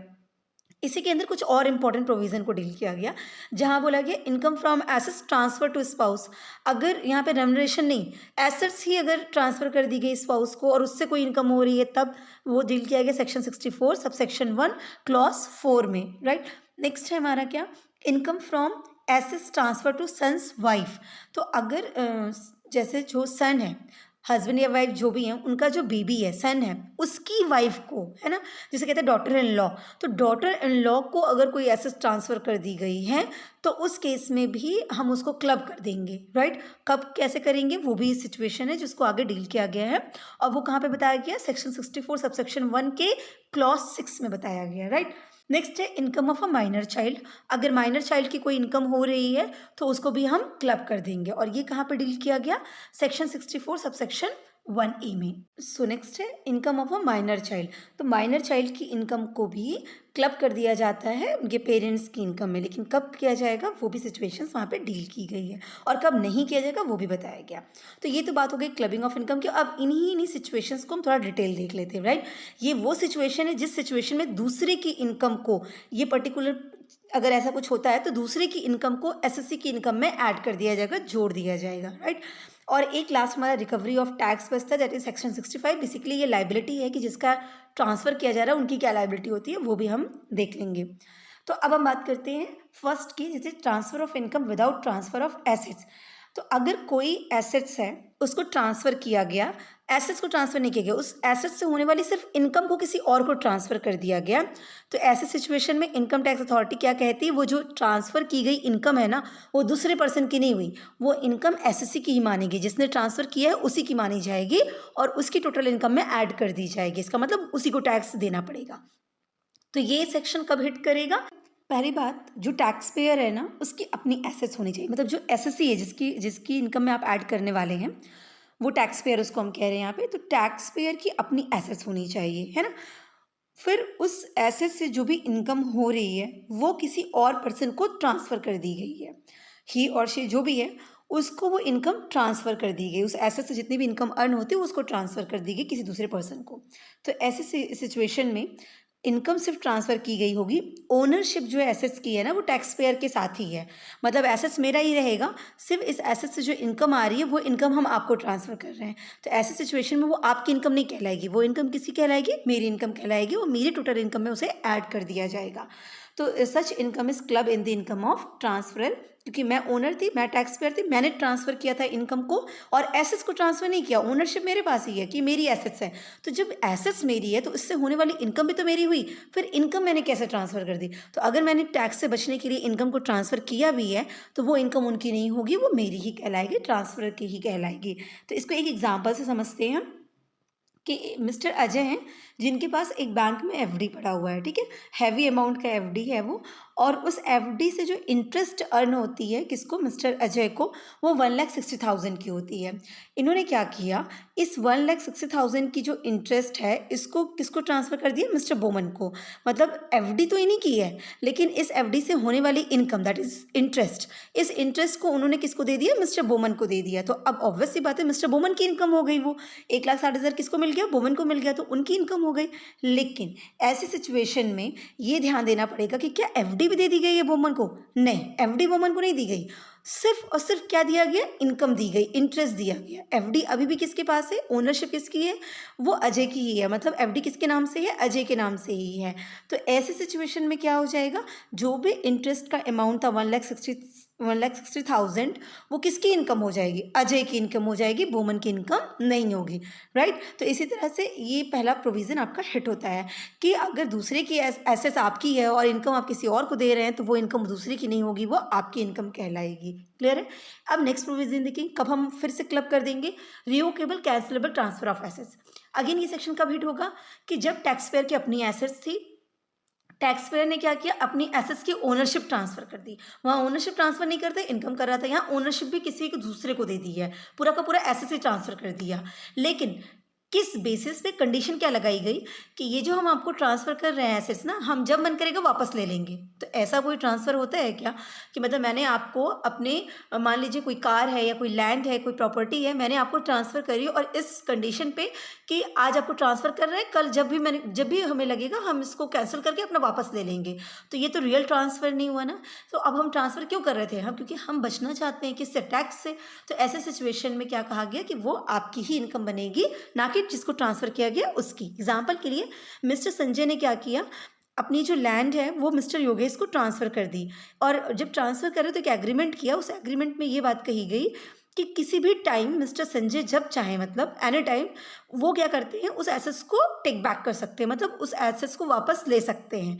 तो ऐसे सिचुएशन में उस पर्टिकुलर एसेट से जो कुछ भी इनकम होगी वो मिस्टर संजय की होगी, ना कि मिस्टर योगेश की होगी। अब जैसे पहला प्रोविज़न था तो लोगों ने दिमाग लगाया कि अच्छा, अगर एसेट्स की ओनरशिप ट्रांसफ़र नहीं करेंगे और सिर्फ इनकम भी दे देंगे तो ऐसी सिचुएशन में वो इनकम तो मेरे ही हैंड में ऐड कर दी जाएगी। तो नहीं, एक काम करो, पूरा एसेट्स ही ट्रांसफ़र कर दो, तब तो मेरे हैंड में ऐड नहीं की जाएगी ना। लेकिन ये कर दो कि कहीं ट्रांसफ़र करते वक्त कहीं ना कहीं एग्रीमेंट में एक क्लॉज लिख देना कि हम जब चाहें इस एसेट्स को वापस ले सकते हैं। तो ऐसे सिचुएशन में क्या हो गया, एसेट्स भी ट्रांसफ़र हो गई, इनकम भी ट्रांसफ़र हो गई और हमारा टैक्स कम आएगा। तो ऐसे सिचुएशन में इनकम टैक्स अथॉरिटी ने क्या कहा, नहीं, अगर आपने ट्रांसफ़र इस कंडीशन पे किया कि आप जब चाहे उसको वापस कर लेंगे, तो ऐसे सिचुएशन में उस ट्रांसफ़र किए गए एसेट से ओनरशिप भी ट्रांसफ़र हो चुकी है, पर फिर भी उस एसेट से होने वाली इनकम हम उस पर्सन की नहीं मानेंगे बल्कि ट्रांसफ़र की मानेंगे, जिसने ट्रांसफ़र किया उसकी मानेंगे। क्लियर है। थर्ड क्या है, सैलरी पेड टू स्पाउस। अब यहाँ सैलरी पेड टू स्पाउस का क्या मतलब हो गया कि कोई भी स्पाउस को कोई भी इनकम हो रही हो, अब ये बाय वे ऑफ सैलरी हो सकता है, कमीशन हो सकता है, फीस हो सकता है, या any other form of remuneration हो सकता है। मतलब किसी भी फॉर्म ऑफ रेम्युनरेशन में क्या हो रही है, स्पाउस को इनकम हो रही है, राइट। और ये इनकम जहाँ से हो रही है ना, उस जगह पे उस इंडिविजुअल का सब्सटैंशियल इंटरेस्ट होना चाहिए, राइट। अब इस चीज़ को थोड़ा सा डिटेल समझते हैं। देखिए, टैक्स पेयर एक इंडिविजुअल पर्सन होना चाहिए, तभी तो उसका स्पाउस होगा, हस्बैंड या वाइफ होगी, है ना। और he or she has substantial interest in any organisation, जिस ऑर्गेनाइजेशन से उनको रेम्युनरेशन रिसीव हो रहा है, मतलब इनकम रिसीव हो रही है, वो चाहे बाय वे ऑफ सैलरी हो, या कमीशन है, फीस है, किसी भी फॉर्म में हो रही है, उसमें उनका सब्सटेंशियल इंटरेस्ट। अब सब्सटेंशियल इंटरेस्ट का मतलब क्या हो गया कि उस ऑर्गेनाइजेशन के शेयर्स, है ना, जिस ऑर्गेनाइजेशन से इनकम दी जा रही है उस ऑर्गेनाइजेशन के शेयर्स, मोर देन 20% शेयर्स उस पर्सन के हों, या उनका वोटिंग राइट मोर देन 20% की होनी चाहिए, या फिर हम कह सकते हैं कि प्रॉफिट में उनका मोर देन 20% का हिस्सेदारी, मतलब एटलीस्ट 20% की हिस्सेदारी हो। ऐसे सिचुएशन में हम कहते हैं कि हाँ भाई, पर्टिकुलर पर्सन का उस ऑर्गेनाइजेशन में सब्सटेंशियल इंटरेस्ट है, कुछ तो हित है, कुछ तो फायदा है, क्योंकि उनमें उनके पैसे लगे पड़े हैं। इस तरह से समझते हैं इसको। तो अगर इस तरह की किसी ऑर्गेनाइजेशन से जिसमें आपका सब्सटेंशियल इंटरेस्ट है, मैं टैक्स पेयर हूँ, मेरा इस किसी ऑर्गेनाइजेशन में मेरा सब्सटेंशियल इंटरेस्ट था, अब उस ऑर्गेनाइजेशन से मेरे स्पाउस को अगर कोई रेम्युनरेशन दी जा रही होगी ना, तो वो रेम्युनरेशन स्पाउस की नहीं हुई, वो मेरी हुई। क्लियर है। तो ये चीज़ यहाँ पे कहने की कोशिश की गई है। तो स्पाउस इज, और एक चीज़ और, ऐसा सिर्फ इसलिए नहीं कि सब्सटेंशियल इंटरेस्ट है, ये भी ध्यान रखना पड़ेगा कि स्पाउस को जो भी रेम्युनरेशन दी जा रही है, जो भी इनकम हो रही है उस पर्टिकुलर ऑर्गेनाइजेशन से जिसमें आपका सब्सटेंशियल इंटरेस्ट है, वो किसी टेक्निकल या प्रोफेशनल नॉलेज की वजह से नहीं हो रही है। मतलब वाक़ई में आपका स्पाउस कोई टेक्निकल नॉलेज या कोई प्रोफेशनल स्किल या कुछ उनके पास एक्सपीरियंस है जिसकी वजह से उनको रेम्युनरेशन दिया जा रहा है, तब तो वो उनकी इनकम कहलाएगी। पर अगर ऐसा कुछ उनके पास नहीं है, कोई स्किल नहीं है, कोई नॉलेज नहीं है, कोई टेक्निकल या प्रोफेशनल नॉलेज नहीं थी, कोई स्किल एक्सपीरियंस कुछ भी नहीं था, फिर भी उनको रेम्युनरेशन दिया जा रहा है इस ऑर्गेनाइजेशन से जिसमें आपका सब्सटेंशियल इंटरेस्ट था, तो ऐसा सिचुएशन में उसको आपकी इनकम में ऐड कर दिया जाएगा। क्लियर है? एक एग्जाम्पल समझते हैं। मिस्टर आलोक आलोक हैं, उनकी एबी लिमिटेड एक कंपनी है, मतलब वही ऑर्गेनाइजेशन, जिस ऑर्गेनाइजेशन में मिस्टर आलोक की जो होल्डिंग थी वो 30% ऑफ शेयर्स की थी। मतलब एबी लिमिटेड के 30% से ज़्यादा के शेयर्स की, हम कहते हैं 30% शेयर किसके थे? मिस्टर आलोक के थे। अगर 1 लाख शेयर थे तो 1 लाख में से 30,000 के शेयर मिस्टर आलोक के पास थे। इसका मतलब मिस्टर आलोक अगर टैक्स पेयर हुए, जिनके बारे में हम कैलकुलेशन कर रहे हैं, तो इनका सब्सटेंशियल इंटरेस्ट है ऑर्गेनाइजेशन में? यस है, एबी लिमिटेड में है। अब आगे बात करते हैं। Mrs Roli, his wife, spouse हो गई, is working as a HR manager in AB limited. अब एबी लिमिटेड जिस कंपनी में उनके 30,000 शेयर्स थे, उस कंपनी में रोली क्या है? एज एन HR मैनेजर वहाँ पे वर्क कर रही हैं, और उसकी वजह से उनको पर मंथ 50,000 की सैलरी आती है। अब अगर मिसेस रोली जो हैं, वो कैसी होती हैं? वो प्रोफेशनल होती हैं, HR के लिए प्रोफेशनली हायर्ड होती, मतलब कि हाँ, उनके पास वो टेक्निकल नॉलेज होती है, उसकी क्वालिफिकेशन होती है, उसकी डिग्रियाँ होती। तो ऐसे सिचुएशन में अगर उनको 50,000 की सैलरी एबी देता तो कोई प्रॉब्लम नहीं थी, वो उनकी इनकम होती। लेकिन यहाँ पे इंपॉर्टेंट क्या होगा कि वो क्वालिफाइड नहीं थी उस पोस्ट के लिए, उनके पास HR की कोई डिग्री नहीं थी, ना ही कोई उनके पास एक्सपीरियंस था। उसके बाद भी उनको HR की पोस्ट पर दे के उनको वो सैलरी दी जा रही है। तो ऐसे सिचुएशन में मिसेस रोली को मिलने वाली सारी की सारी सैलरी किसकी बन जाएगी? मिस्टर आलोक की बन जाएगी, टैक्स पेयर की बन जाएगी। Is it clear? तो ये सिर्फ सैलरी की बात नहीं, कोई भी कमीशन दिया जाता हो, कुछ और दिया जा रहा होता, कोई भी रेमुनरेशन अगर इस कंडीशन पे होता कि सब्सटेंशियल इंटरेस्ट होता उस ऑर्गेनाइजेशन से, जिस ऑर्गेनाइजेशन से इनकम मिल रही है स्पाउस को, और दूसरा वो जो इनकम दी जा रही हो वो किसी भी टेक्निकल या प्रोफेशनल स्किल या नॉलेज या एक्सपीरियंस की वजह से ना दी जा रही हो, अगर ऐसी कोई सिचुएशन है तो उस पर्टिकुलर स्पाउस की होने वाली इनकम टैक्स पेयर की इनकम बन जाएगी। अब हम नेक्स्ट देखते हैं। नेक्स्ट है income from assets transfer to spouse. अब यहाँ पे पर्टिकुलरली किसी ऑर्गेनाइजेशन से इनकम नहीं हो रही है स्पाउस को, बल्कि स्पाउस को कोई एसेट्स ट्रांसफर कर दी गई है, वो उससे इनकम हो रही है। राइट? जैसे होता है ना कि लोग अपने हस्बैंड के नाम पे, अपनी वाइफ के नाम पे अपनी प्रॉपर्टी कर देते हैं, अब उस प्रॉपर्टी से कोई इनकम जनरेट होती है तो अब उनकी इनकम हुई। इस तरह से इनकम अगर अकेले मेरे नाम पे रहती वो, तो मेरा टैक्स ज़्यादा आता। सपोज करिए अगर मैं अपनी बात करती हूँ, तो मान लीजिए कि अगर वो प्रॉपर्टी मेरे नाम पे रहती है और उससे इनकम हो रही है, तो मेरा टैक्स कैलकुलेशन बढ़ जाता, मेरी इनकम बढ़ती, उससे मेरा हम दूसरे टैक्स स्लैब में आ सकते थे और मेरे से ज़्यादा टैक्स लग सकता था। पर अगर वही इनकम को हम बाइफरकेट कर दें, अपने स्पाउस के नाम पे उस इनकम को ट्रांसफ़र कर दें, तो स्पाउस की अलग इनकम कैलकुलेट होगी, मेरी अलग इनकम कैलकुलेट होगी। तो हो सकता है मैं भी एग्जम्प्ट हो जाऊँ टैक्स से, वो भी एग्जम्प्ट हो जाए टैक्स से, या फिर मैं ऐसे टैक्स स्लैब में आऊँ जहाँ मुझे कम इंटरेस्ट देना पड़े और वहाँ पे वो भी कम स्लैब में आ जाए जिसमें उनको भी कम टैक्स देना पड़े। तो कहीं ना कहीं एसेट्स को ट्रांसफ़र करके, उससे होने वाली इनकम को ट्रांसफ़र करके हम अपने टैक्स को रिड्यूस कर रहे हैं, जो टैक्स की लायबिलिटी थी उसको कम करते। तो ऐसे सिचुएशन में अगर ऐसा कुछ भी हो रहा है तो भी उसको क्लब कर दिया जाएगा टैक्स पेयर के हाथ में। कैसे? पहले तो ये सेक्शन कब एप्लीकेबल होगा? टैक्स पेयर एक इंडिविजुअल होगा तभी तो स्पाउस होगा, ये बात हमें नॉर्मल से समझ में आ रही है। दूसरी चीज़, जो टैक्स पेयर है ना उसकी अपनी एसेट्स होनी चाहिए, जो वो स्पाउस को ट्रांसफ़र करने वाला है उसकी उस खुद की एसेट्स होनी चाहिए। राइट? तीसरी बात क्या है? वो एसेट्स जो है वो ट्रांसफ़र की गई है, किसको? स्पाउस को ट्रांसफ़र की, मेरी एसेट्स थी जिसको स्पाउस को ट्रांसफ़र करी गई है। ठीक है? इसके अलावा क्या है, जो एसेट्स ट्रांसफ़र करी गई ना वो कंसिडरेशन के साथ की गई। जैसे कहते हैं कंसिडरेशन का होना ज़रूरी है, इन रिटर्न कुछ मिलना चाहिए, तो कंसिडरेशन है, लेकिन कंसिडरेशन का अमाउंट क्या है? बहुत कम है। मतलब जैसे सपोज करिए कि एक बहुत बड़ी मशीनरी थी, एक मेरा एसेट्स था बिजनेस में, अब उस मशीनरी को मैंने क्या किया, अपने स्पाउस को ट्रांसफ़र कर दिया। या मैं ऐसे कहूँ कि कोई पर्टिकुलर बिल्डिंग थी, उस बिल्डिंग को मैंने अपने स्पाउस को ट्रांसफ़र कर दिया। राइट? अब बिल्डिंग को मैंने स्पाउस को ट्रांसफ़र कर दिया, उस बिल्डिंग को रेंट पे उठाया गया था, बहुत सारी इनकम उससे होती थी।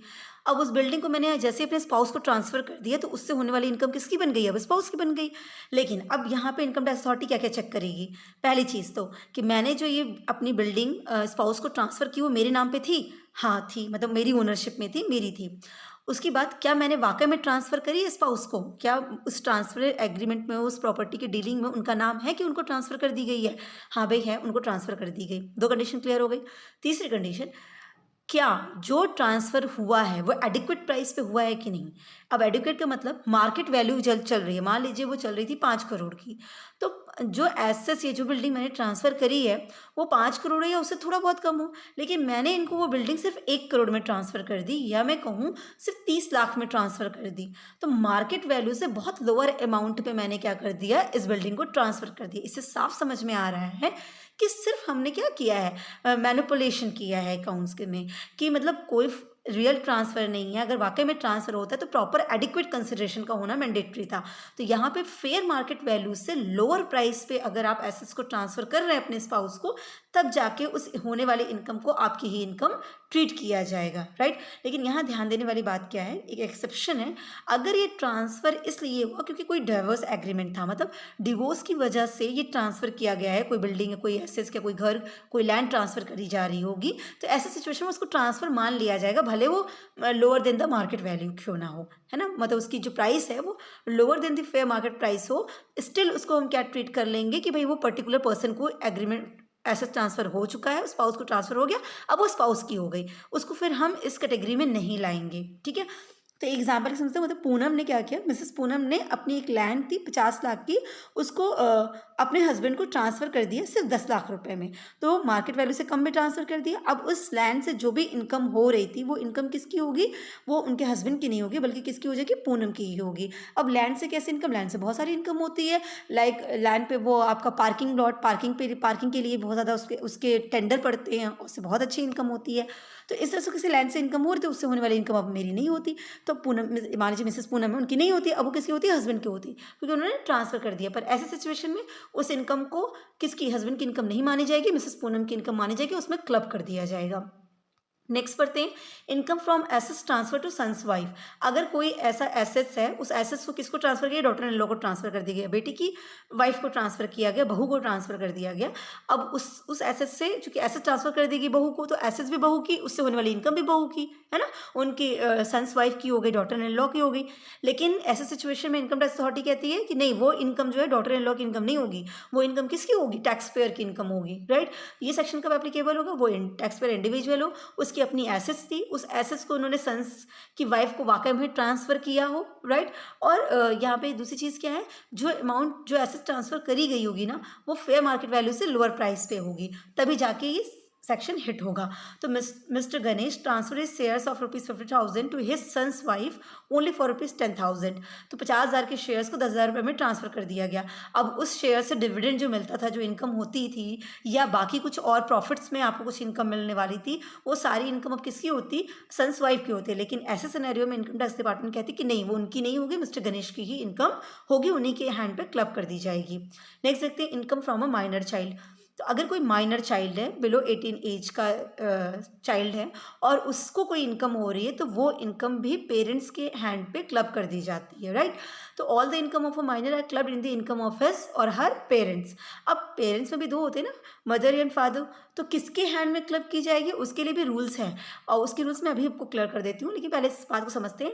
लेकिन इसमें एक चीज़ और जानने वाली, कि अगर फिजिकली और मेंटली हैंडीकेप्ड माइनर चाइल्ड है, तो इसकी इनकम को किसी में भी क्लब नहीं की जाती, मतलब ना तो उसके फादर की इनकम है, ना तो उसके मदर की इनकम है, किसी में भी क्लब नहीं की जाएगी।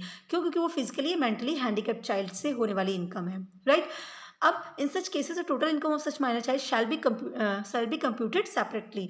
तो क्या करते हैं कि जो माइनर चाइल्ड है ना, उसकी इनकम को अलग से कैलकुलेट किया जाता है, और जो उनके पेरेंट्स की इनकम है उनको भी कैलकुलेट किया जाता है। तो फादर की इनकम और मदर की इनकम को कैलकुलेट किया जाएगा।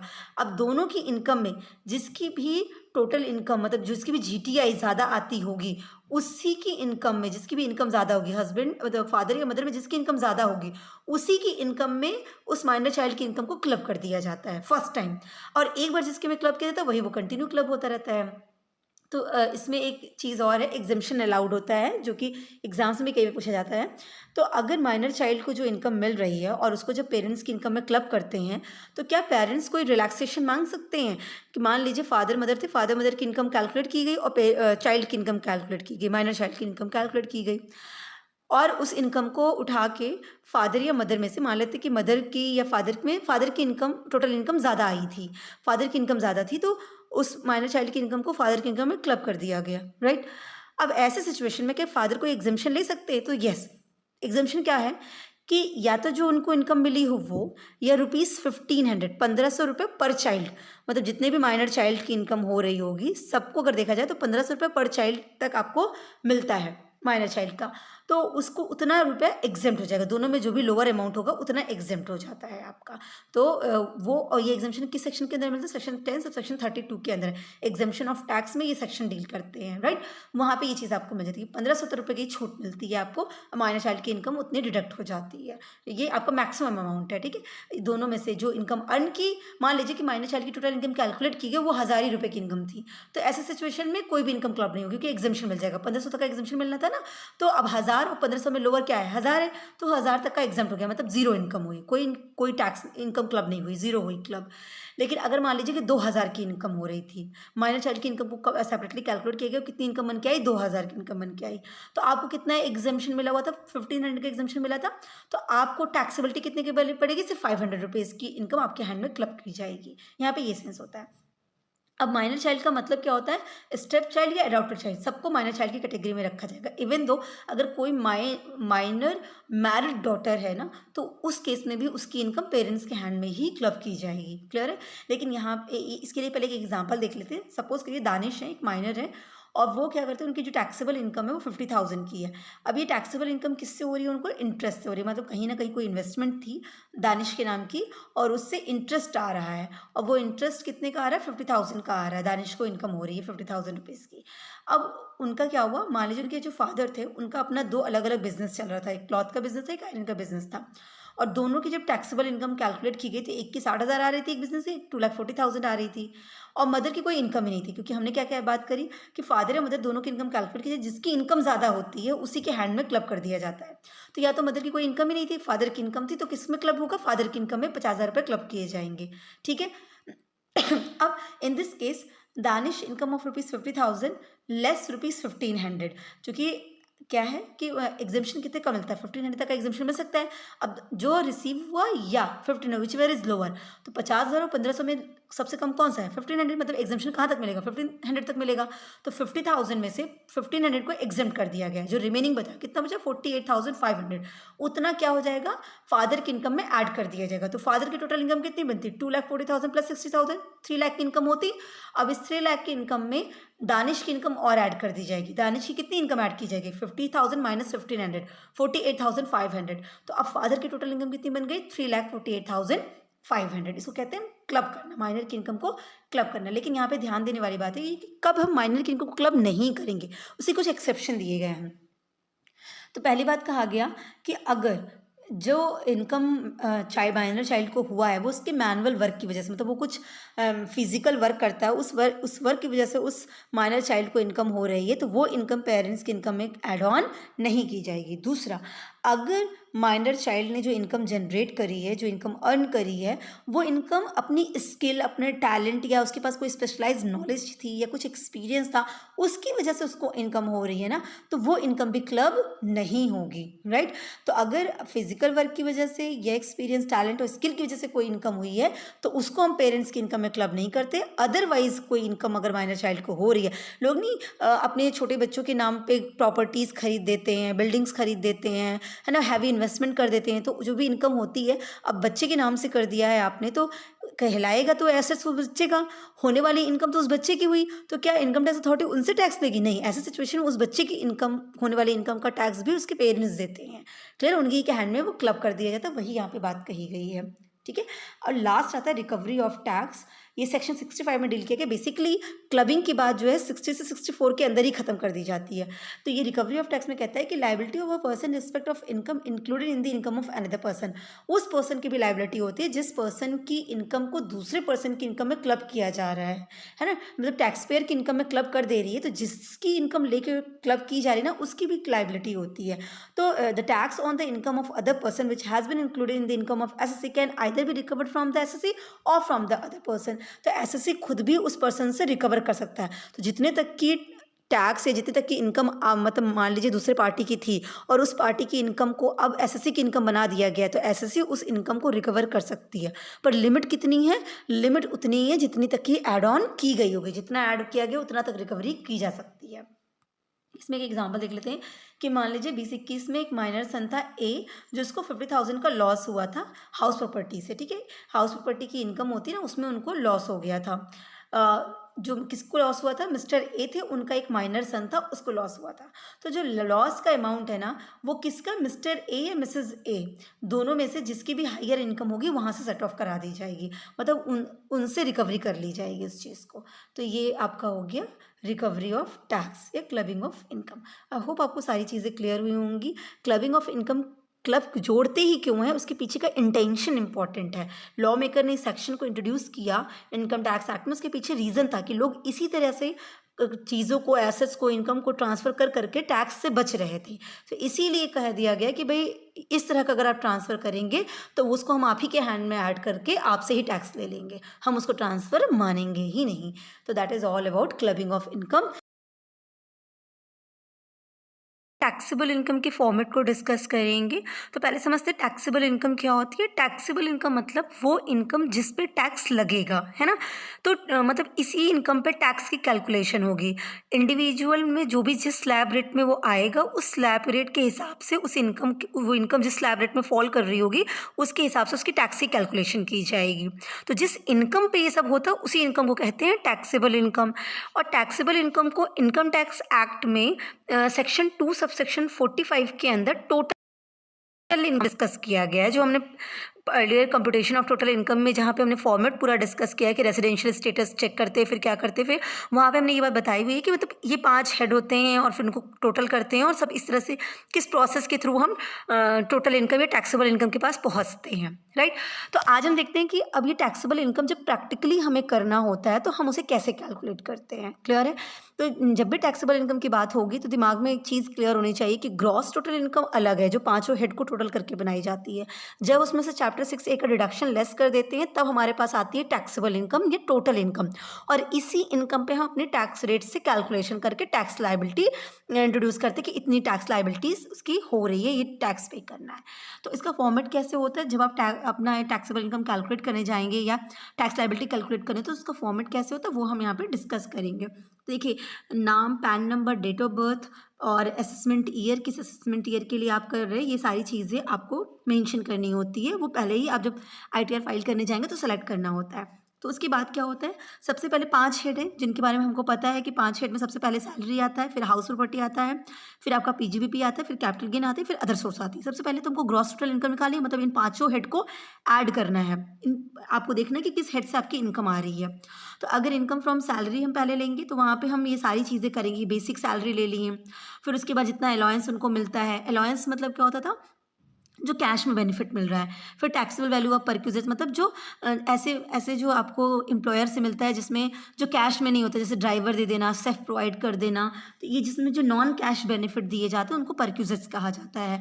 तो उस तरह का सबको टोटल करके हम क्या निकाल लेते हैं, ग्रॉस सैलरी निकालते हैं। ग्रॉस सैलरी में हम डिडक्शन लेस कर देते हैं। 16 के अंदर, सेक्शन 16 के अंदर डिडक्शन मिलता है, तो 3 डिडक्शन होता है। एक स्टैंडर्ड डिडक्शन होता है जो 50,000 सीधा सीधा होता है, वो 50,000 माइनस हो जाएगा, और इंटरटेनमेंट अलाउंस और प्रोफेशनल टैक्स अगर कुछ होता है तो वो भी लेस हो जाएगा। तो आपकी नेट टैक्सेबल सैलरी आएगी। यही टैक्सेबल सैलरी यहाँ अमाउंट वाले कॉलम में लिख दी जाएगी। तो इसका मतलब इनकम फ्रॉम सैलरी से आपको कितना हुआ, ये टोटल हुआ। और सपोज करिए उस इंडिविजुअल को सैलरी से कोई इनकम ही नहीं होती है, तो यहाँ पे हम क्या कर देंगे, जीरो, मतलब डैश कर देंगे कि इस हेड में कोई इनकम नहीं गई। क्लियर है?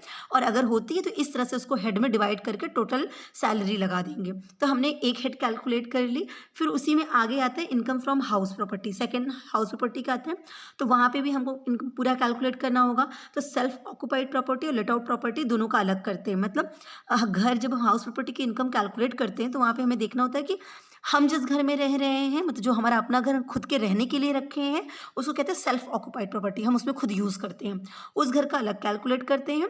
और जो प्रॉपर्टी हमने रेंट पे दे रखी है, जो घर हमने रेंट पे दिया रखा है, उसका हम अलग कैलकुलेशन करते हैं। और मान लीजिए एक ही घर में हम नीचे रहते हैं और ऊपर रहते हैं, तो उसके लिए भी वहाँ प्रोविज़न बताया गया है कि हम लेट आउट का फिर 1/4, 2/4, जैसा बिल्डिंग होता है उसके हिसाब से उसको डिवाइड करते हैं। तो जब आपने इनकम फ्रॉम हाउस प्रॉपर्टी की कैलकुलेशन देखी होगी तो वहाँ पे ये सारी चीज़ें पढ़ाई जाती हैं। तो हमने क्या किया, हाउस प्रॉपर्टी से अगर उस इंडिविजुअल को कोई इनकम हो रही है तो सेल्फ ऑक्यूपाइड प्रॉपर्टी से कितना होता है वो लिखेंगे, उसकी इनकम एनएवी वगैरह लिख के, और ये जितना भी आपका 24A का 24 का डिडक्शन मिलता है वो वहाँ पे दे देंगे। 24A 24B 2 डिडक्शन मिलते हैं, है ना। और लेट आउट प्रॉपर्टी है तो वहाँ पे जीएवी में से ये सारे municipal taxes net annual value हो गया और फिर डिडक्शन दे देंगे 24 का। तो इस तरह से दोनों हाउस का हम इनकम लिख लेंगे, सेल्फ ऑक्यूपाइड का कितना आया और आपका लेट आउट प्रॉपर्टी का कितना आया, दोनों का टोटल करके हम कह देंगे इनकम फ्रॉम हाउस प्रॉपर्टी इतनी है। सैलरी का हो गया, हाउस प्रॉपर्टी का हो गया। अगर सपोज करिए, ये डिटेल्ड आपको इसलिए बता रही है कि अगर मान लीजिए एग्जाम में हमें हाउस प्रॉपर्टी का कैलकुलेशन आता है या हाउस प्रॉपर्टी पे क्वेश्चन पूछा जाता है या सैलरी का कैसे कैलकुलेट होता है, तो आप इस फॉर्मेट के थ्रू उसको भी बता सकते हैं कि इस तरह से इनकी इनकम कैलकुलेट की जाती है। क्लियर है। तो हाउस प्रॉपर्टी की इनकम कैलकुलेट, अगर इंडिविजुअल को सैलरी से भी कोई इनकम नहीं, हाउस प्रॉपर्टी से भी कोई इनकम नहीं, तो हाउस प्रॉपर्टी की जगह डैश हो जाता है, जीरो हो जाता है। पर पांचों हेड की इनकम का कॉलम तो रहता है। अब आपको जिस भी हेड से जो भी इनकम होती है वो वहाँ पे मेंशन करनी होती है। फिर आपका आता है पीजीबीपी। नेक्स्ट हमारा तीसरा हेड आता है पीजीबीपी की इनकम हम कैलकुलेट करेंगे। तो जो बिजनेस है या जो प्रोफेशन है उससे हम देख लेते हैं कि हमको नेट प्रॉफिट या लॉस कितना आया, वो हम इसमें ले लेते हैं। फिर जिन एक्सपेंसेस को आपकी इनकम टैक्स डिपार्टमेंट नहीं मानती है, जैसे आपने अपना कैलकुलेट किया कि मेरी इनकम इतनी है, इसमें से इतना खर्चा हो गया और मेरा नेट प्रॉफिट इतना हो गया, तो हमने वो नेट प्रॉफिट यहाँ लिख लिया। अब इनकम टैक्स कहती है कि आपने जो खर्चा माना उसमें से कुछ खर्चों को हम खर्चा मानते ही नहीं, वो खर्चा नहीं है, उसको हम आपकी इनकम बना देंगे। उसी को बोलते हैं इनएडमिसिबल एक्सपेंसेस और लॉस। तो वो क्या हो जाएगा, ऐड हो जाएगा, मतलब वापस से आपकी इनकम में ऐड हो जाएगा। जो नेट प्रॉफिट कम हो गया था उसकी वजह से वो वापस से ऐड हो जाएगा। उसके बाद क्या आ जाता है, अगर कोई आपका ऐसा कोई एक्सपेंस था जो इनकम टैक्स कहती है एक्सपेंस है पर आपने उसको खर्चा नहीं माना था और आपने खर्चा लेस नहीं किया था, अपनी इनकम में से उसको लेस करके अपने प्रॉफिट को कम नहीं किया था, तो उसको इनकम टैक्स कम कर देगी, उसको एक्सपेंस मान लेगी।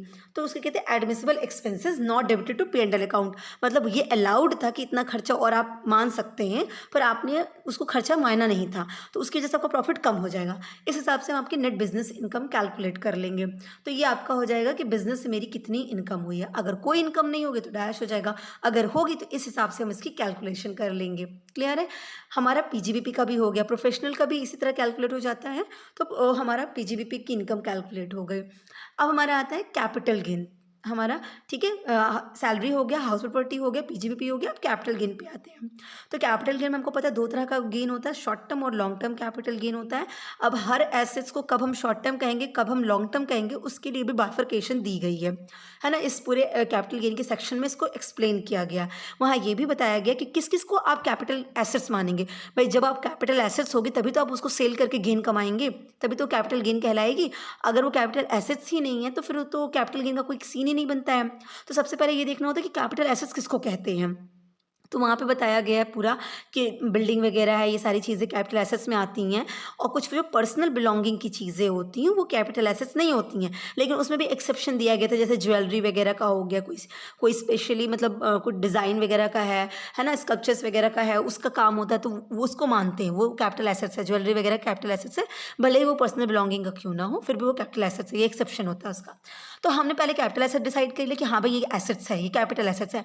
अब हम देखते हैं कि ये capital gain short term capital gain में आएगा कि लॉन्ग टर्म, मतलब उसको अगर हम सेल कर रहे हैं तो इसको हम शॉर्ट टर्म कहेंगे या लॉन्ग टर्म कहेंगे।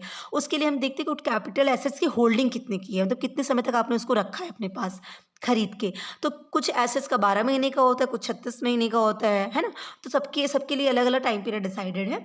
तो उस हिसाब से हम इसको शॉर्ट टर्म और लॉन्ग टर्म में डिवाइड करते हैं। पर जनरली अगर बोले तो 12 महीने से कम की जिनकी होल्डिंग होती है वो शॉर्ट टर्म में आ जाते हैं और जिनकी उससे ज़्यादा होती है वो लॉन्ग टर्म में आ जाते हैं। तो अब इस तरह से अगर आपने 12 महीने से कम तक उस एसेट्स को खरीद के रखा था और फिर इसको सेल कर रहे हैं तो, और जो प्रॉफिट कमाएंगे वो शॉर्ट टर्म कैपिटल गेन में जाएगा, उससे ज़्यादा के लिए आपने होल्ड किया था उसको सेल कर रहे हैं तो वो लॉन्ग टर्म में जाएगा। क्लियर है। तो हम क्या करते हैं, शॉर्ट टर्म और लॉन्ग टर्म दो का रहेंगे और सेल कंसिडरेशंस निकालते हैं, है ना, कितना हमने कितने में सेल किया है।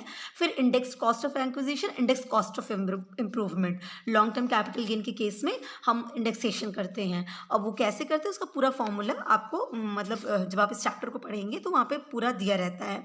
तो इस हिसाब से हमने इंडेक्सेशन करके पूरा निकाल लिया कि gross long term capital gain कितना है और फिर लॉन्ग टर्म कैपिटल गेन में जो इतने भी एग्जम्पशन मिलने थे, एग्जम्पशन कहाँ पे मिलते हैं? अंडर सेक्शन 54 में।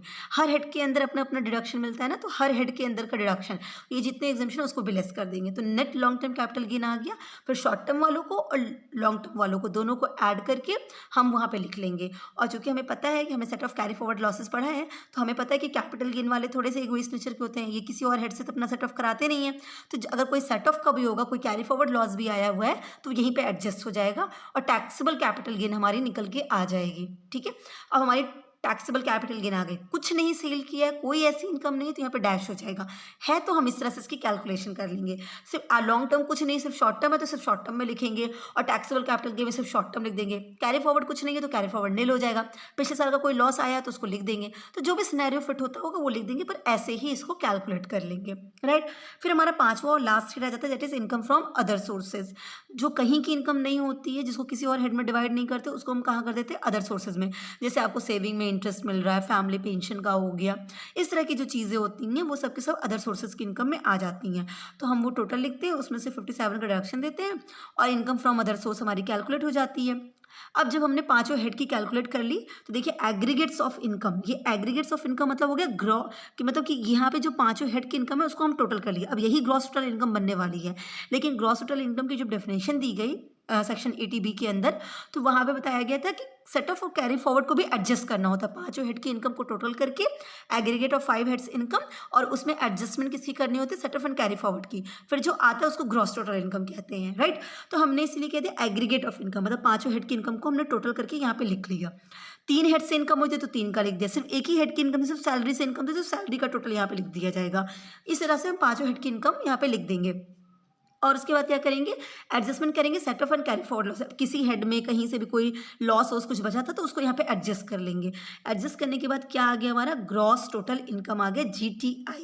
अब आपको पता है कि इसी ग्रॉस टोटल इनकम में से जब हम 80C से लेके 80U तक का डिडक्शन, मतलब चैप्टर 6 से का डिडक्शन लेस कर देते हैं, तब हमारी क्या आ जाती है? टैक्सेबल इनकम, जो हमारा मेन टॉपिक है, टोटल इनकम, जिसपे हमको टैक्स लगाना होता है। राइट, तो यहाँ पे हमने क्या करना? अब डिडक्शन को लेस कर देना है। टोटल GTI में से क्या लेस करेंगे? डिडक्शन। अब डिडक्शन के लिए हमें क्या पता है भाई? 80C से लेके 80U तक का डिडक्शन हमें लेस करना है। 80C से जितने भी डिडक्शन है उसको लिख लीजिए, 80CCC, 80CCD, 80D, 80E, 80G, 80GG, 80TT, 80TB, others, मतलब पूरा 80 का डिडक्शन जितना भी होगा वो यहाँ पे आके लिख दिया जाएगा। और सबकी अपनी अपनी एग्जम्पशन डिडक्शन की लिमिट होती है, कितना कितना अमाउंट डिडक्शन का मिलेगा वो सब यहाँ पे उसके हिसाब से इतना माइनस हो जाएगा आपका। राइट, अब डिडक्शन का हमने ऑलरेडी वीडियो बना रखा है, उसमें हमने कई डिडक्शन को डिस्कस किया है। 80GG या डोनेशन, ये सारे डिडक्शन हमने जनरली डिसाइड, मतलब उसको डिस्कस किया हुआ है। अब हमने इसको लेस कर देना है। लेस कर दिया, हमारी क्या आ गई? टैक्सेबल इनकम आ गई। GTI में से डिडक्शन लेस कर दिया चैप्टर 6A का, तो क्या बन गई? मिल के आ गई हमको टैक्सेबल इनकम, जिसको बोलते हैं टोटल इनकम। कुछ लोग इसको नेट टैक्सेबल इनकम बोलते हैं, पर बेसिकली इनकम टैक्स एक्ट में जो टर्म दिया गया वो टोटल इनकम का टर्म दिया है, सेक्शन 2 सबसेक्शन 45 के अंदर। और टोटल इनकम मतलब टैक्सेबल इनकम, इसी इनकम पे टैक्स लगने वाला है। क्लियर है? अब हमने टैक्सेबल इनकम लिख दी यहाँ पे। अब आता है एग्रीकल्चरल इनकम। हमको पता है कि एग्रीकल्चरल इनकम एग्जेम्प्ट होती है, इसलिए वो किसी हेड के अंदर नहीं जाती, ना सैलरी, ना हाउस प्रॉपर्टी, ना PGPP, ना कैपिटल, किसी के अंदर नहीं जाती है। ठीक है, लेकिन अगर आपको कोई एग्रीकल्चर से इनकम होती है और वो इनकम 5,000 रुपये से ज़्यादा की होती है ना, तब हम उस केस में हमको इस टैक्सेबल इनकम के नीचे नेट एग्रीकल्चर इनकम करके वो भी लिखना पड़ता है। ठीक है, तो हम टैक्सेबल इनकम और एग्रीकल्चर इनकम दोनों को ऐड करते हैं बाद में। क्लियर है कि नहीं? पर वो कब होगा? जब 5,000 से ज़्यादा की एग्रीकल्चर इनकम होगी।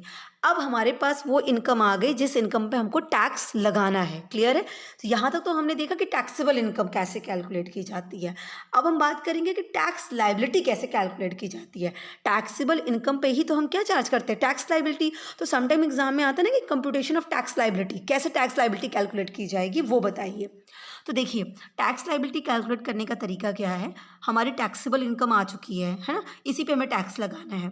लेकिन इस टैक्सेबल इनकम में 5 हेड की इनकम ऐड हुई थी। इस 5 हेड में सबसे अलग ही कहानी, मतलब अपना अलग ही रास्ता पकड़ के जो जाता है वो कौन है? कैपिटल गेन है। तो हमें क्या करना होता है? कैपिटल गेन पे अलग से टैक्स लगाना पड़ता है। क्लियर है? तो हम क्या करेंगे? पहले जब टैक्स लायबिलिटी कैलकुलेट करेंगे तो सबसे पहले क्या करेंगे? शॉर्ट टर्म कैपिटल गेन की जो टैक्स लायबिलिटी है उस जितना अमाउंट है उसका टैक्स अलग कैलकुलेट करेंगे। क्यों करेंगे? क्योंकि इनका टैक्स रेट अलग होता है। इनको जिस रेट से टैक्स लेना होता है वो एक फिक्स परसेंटेज होती है, उससे इन पे टैक्स लगता है। और बाकी एक स्लैब में जाते हैं टैक्सेबल इनकम के लिए कि भैया टैक्स, जैसे आपकी टोटल इनकम आ गई 10 लाख की, तो आप 10 लाख की स्लैब में जाएंगे कि 2.5 लाख तक कोई नहीं, 2.5 से 5 लाख तक 5%, 5 से 10 लाख तक 20%, आप उस तरह से कैलकुलेशन होगी। लेकिन जो ये कैपिटल गेन वाला होता है ना, इन पे एक फिक्स परसेंटेज लगता है, वो स्लैब में नहीं जाते हैं, इसीलिए इनका हमें अलग कैलकुलेट करना पड़ता है। तो मान लीजिए कैपिटल गेन जब हमने कैलकुलेट किया, वहाँ शॉर्ट टर्म कैपिटल गेन कितना था हमें पता है, तो मान लेते हैं कि शॉर्ट टर्म कैपिटल गेन हमारा था 1 लाख रुपए का। तो अब यहाँ पे क्या करेंगे हम, शॉर्ट टर्म कैपिटल गेन जो सिक्योरिटीज़ को ट्रांसफ़र करने की वजह से आई हुई है, उसका हम क्या कर लेंगे, कैलकुलेशन कर लेंगे और उस पे हम टैक्स लगा देंगे। ठीक है, तो कि शॉर्ट टर्म कैपिटल गेन का जो रेट होता है ना, वो रेट कितना होता है आपका, 15% का रेट होता है। ठीक है, शॉर्ट टर्म कैपिटल गेन में जनरली 15% का रेट होता है। वहीं अगर हम लॉन्ग टर्म कैपिटल गेन की बात करते हैं, जो इक्विटी और इन सब शेयर से होता है, उस पर 10% का लगता है। और जो बाकी लॉन्ग टर्म कैपिटल गेन होते हैं, मतलब 112A वाले जो होते हैं, उस पर 10% का लगता है। क्लियर है, तो जितने भी लिस्टेड शेयर्स होते हैं उन पे कितना लगता है, 10% का लगता है। और जो normal long term capital gain होता है, उस पर 20% का लगता है। शॉर्ट टर्म जो कैपिटल गेन होते हैं 111A में, उन पर 15% का लगता है। इसलिए सबका अलग अलग टैक्स रेट होता है। तो हमने क्या करना है, अगर 1 लाख है तो 1 लाख का 10% निकाल के उसका अमाउंट लिख देंगे। इसी तरह लॉन्ग टर्म का जो भी जिस नेचर का होगा, उसका 15% या 20% जो भी एप्लीकेबल होगा, या 10%, उस हिसाब से टैक्स रेट कैलकुलेट करके यहाँ पे उसका कैपिटल गेन का टैक्स अमाउंट निकाल के रख देते हैं। यहाँ पे हमने किसका टैक्स कैलकुलेट कर लिया, कैपिटल गेन का टैक्स कैलकुलेट कर लिया। ठीक है, वो हो गया। अब हम क्या करते हैं, income tax on taxable income plus agriculture income less capital gain. अब हम वो इनकम यहाँ पे लिखने वाले जिस पे हमें टैक्स कैलकुलेट करना है। क्लियर है, तो अब ये टैक्स कौन सी होगी भाई, टैक्सेबल इनकम, उसमें हमने एग्रीकल्चर इनकम को ऐड कर दिया, एग्रीकल्चर इनकम जो 5,000 से ज़्यादा आ जाएगी, दोनों को ऐड कर दिया। लेकिन हम उसमें से क्या लेस कर देंगे, कैपिटल गेन को लेस कर देंगे, क्योंकि उस पर तो हमने ऑलरेडी टैक्स लगा दिया है। तो कैपिटल गेन के अमाउंट को पूरा लेस कर देंगे। जो रिमेनिंग होगा उस पर हम क्या करेंगे, उस पर हम टैक्स लायबिलिटी कैलकुलेट करेंगे, उसको हम स्लैब में जाके काम करेंगे। क्लियर है, अब less relief on agriculture income. Agriculture income में रिलैक्सेशन हमने बताया ना, 5,000 तक इनकम रिलीफ होती है, उस पर टैक्स नहीं देना होता है, आपने वो कर लेना है, उसको लेस कर देना है। अब इनकम टैक्स पेबल, अब अमाउंट आ गई जिस पर हमें इनकम टैक्स लगाना है, हमने उस पर टैक्स लगा के कैलकुलेट कर लिया। ठीक है, अब जब हमने कैलकुलेट कर लिया टैक्स का अमाउंट स्लैब में देख के कि कितना कितना जाता है, उतना अमाउंट टैक्स का अमाउंट हमारे पास आ गया कि इनकम टैक्स पेबल, मतलब इतना टैक्स आप पे बनता है, वो टैक्स हमने यहाँ पे लिख दिया। अब हमें क्या मिलता है, रिबेट पहले लेस होता है 87A से। रिबेट कब मिलेगा, 87A पे, वो हमने ऑलरेडी रिबेट का जब वीडियो डिस्कस किया वहाँ पे बताया है। पर जनरली इन शॉर्ट में बताऊँ, अगर 5 लाख से कम तक की इनकम, 5 लाख या 5 लाख से कम तक की इनकम रहेगी, तभी आपको रिबेट मिलेगा। और रिबेट का मैक्सिमम अमाउंट कितना, 12,500 तक आपको रिबेट मिल सकता है। क्लियर है, अगर उससे ज़्यादा आपकी इनकम हुई तो आपको रिबेट नहीं मिलेगा, ये याद रखना है। तो हमने क्या कर दिया, लेस रिबेट कर दिया। रिबेट को खत्म, लेस करने के बाद हमारा आगे कि हमको इतना टैक्स पे करना है।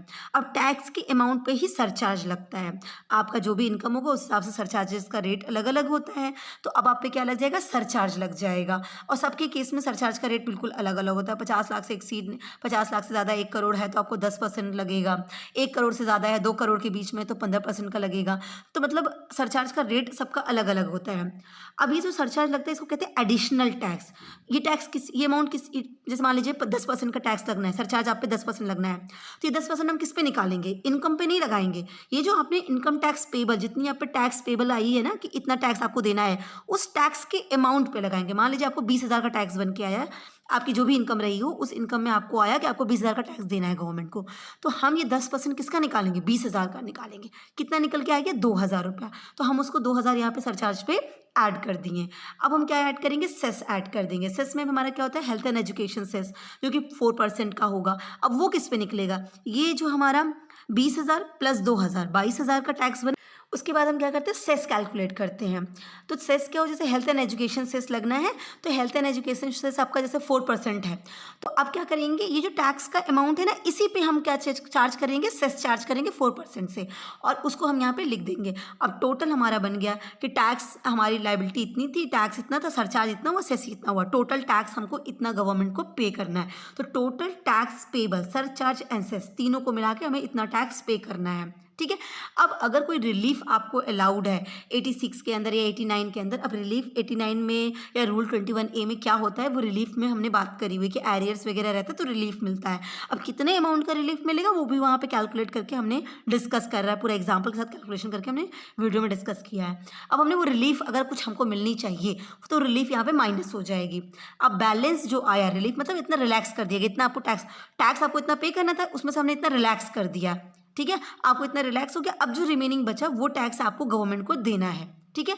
अब अगर आपका कुछ इंटरेस्ट वगैरह आपने लेट से फाइल किया रिटर्न, कुछ इंटरेस्ट वगैरह भी आप पे है, कोई एडवांस टैक्स में आपने कुछ गलतियां करी थी उसके चक्कर में आपको कोई इंटरेस्ट लगाया गया है, तो वो इंटरेस्ट अमाउंट भी इसमें ऐड हो जाएगा। तो टोटल इतना टैक्स आपको पे करना है। अब क्या करेंगे, कोई टीडीएस वगैरह आपने ऑलरेडी कर रखा था तो यहाँ लेस हो जाएगा, और आप एडवांस टैक्स ऑलरेडी पे किए हुए हैं तो वो भी अमाउंट लेस हो जाएगा। अब जो रिमेनिंग बचेगा ना, यही उठा के आपको गवर्नमेंट को जमा करना है। ये आपका सिर्फ टैक्स लायबिलिटी को कैलकुलेट करने का तरीका हो गया। क्लियर है। अब जिनको शॉर्ट में समझना है, मतलब शॉर्ट में अगर देखा जाए तो देखिए शॉर्ट में सिंपल सा है, पांचों हेड की हमने सैलरी ऐड, पांचों हेड का इनकम ऐड कर लिए, income from salary, income from house property, PGBP, capital gain, other sources, ये टोटल हमने हेड वाइज इनकम कैलकुलेट कर ली। तो ये हमारा एग्रीगेट इनकम आया, उसमें से हमने सेट ऑफ लॉसेस जो है वो लेस कर दिया, हमारा ग्रॉस टोटल इनकम आ गया। ग्रॉस टोटल इनकम में से हमने क्या लेस कर दिया था, डिडक्शन, चैप्टर 6A का डिडक्शन लेस कर दिया, ATC से ATU का। हमारे पास क्या आ जाती है, टोटल इनकम, जिसको हम कहते हैं टैक्सेबल इनकम। टैक्सेबल इनकम में से हम क्या कर देते हैं, जो भी रेट आप पे एप्लीकेबल होगा, जिस भी आप स्लैब में जाते होंगे उसके हिसाब से हम आपके टैक्स रेट कैलकुलेट कर लेते हैं। रेट कैलकुलेट कर लिए, फिर हमने इसमें रिबेट दे देना होता है, रिबेट माइनस कर दिए। अब ये आपकी टैक्स लायबिलिटी आ गई आफ्टर रिबेट। अब इसमें सरचार्ज ऐड हो जाएगा, सेस है कोई तो सेस भी ऐड हो जाएगा after, health and education cess वगैरह जो है वो भी इसमें हम ऐड कर देंगे। जब ये ऐड हो जाएगा तब आपका क्या आ जाएगा, टैक्स लायबिलिटी पूरी आ जाएगी। अब अगर कोई रिलीफ है आपको 89 वगैरह के अंदर तो वो रिलीफ यहाँ पे लेस हो जाएगा। अब ये आपकी ये लायबिलिटी टैक्स की बन के आ गई। आपने कोई TDS TCS या एडवांस टैक्स जमा किया हुआ है तो वो माइनस हो जाएगा, जो रिमेनिंग बचा वही टैक्स उठा के आपको गवर्नमेंट को जमा करना है। ये इन शॉर्ट हो गया, वो हमने डिटेल में देख लिया फॉर्मेट, ये इन शॉर्ट फॉर्मेट हो गया, जिसका जो हेड में इनकम आती होगी वो यहाँ पे आ जाएगी और आपकी टैक्स की कैलकुलेशन क्लियर। ये इस तरह से हम एक इंडिविजुअल की टैक्सेबल इनकम कैलकुलेट करते हैं और टैक्स लायबिलिटी कैलकुलेट करते हैं ना, इस हिसाब से टैक्स कैलकुलेट करके गवर्नमेंट को जमा हो जाता है। क्लियर है। सो आई होप आपको क्लियर होगा कि टैक्स लायबिलिटी टोटल इनकम कैसे कैलकुलेट किया जाता है। और so wish you all the best. Thank you so much.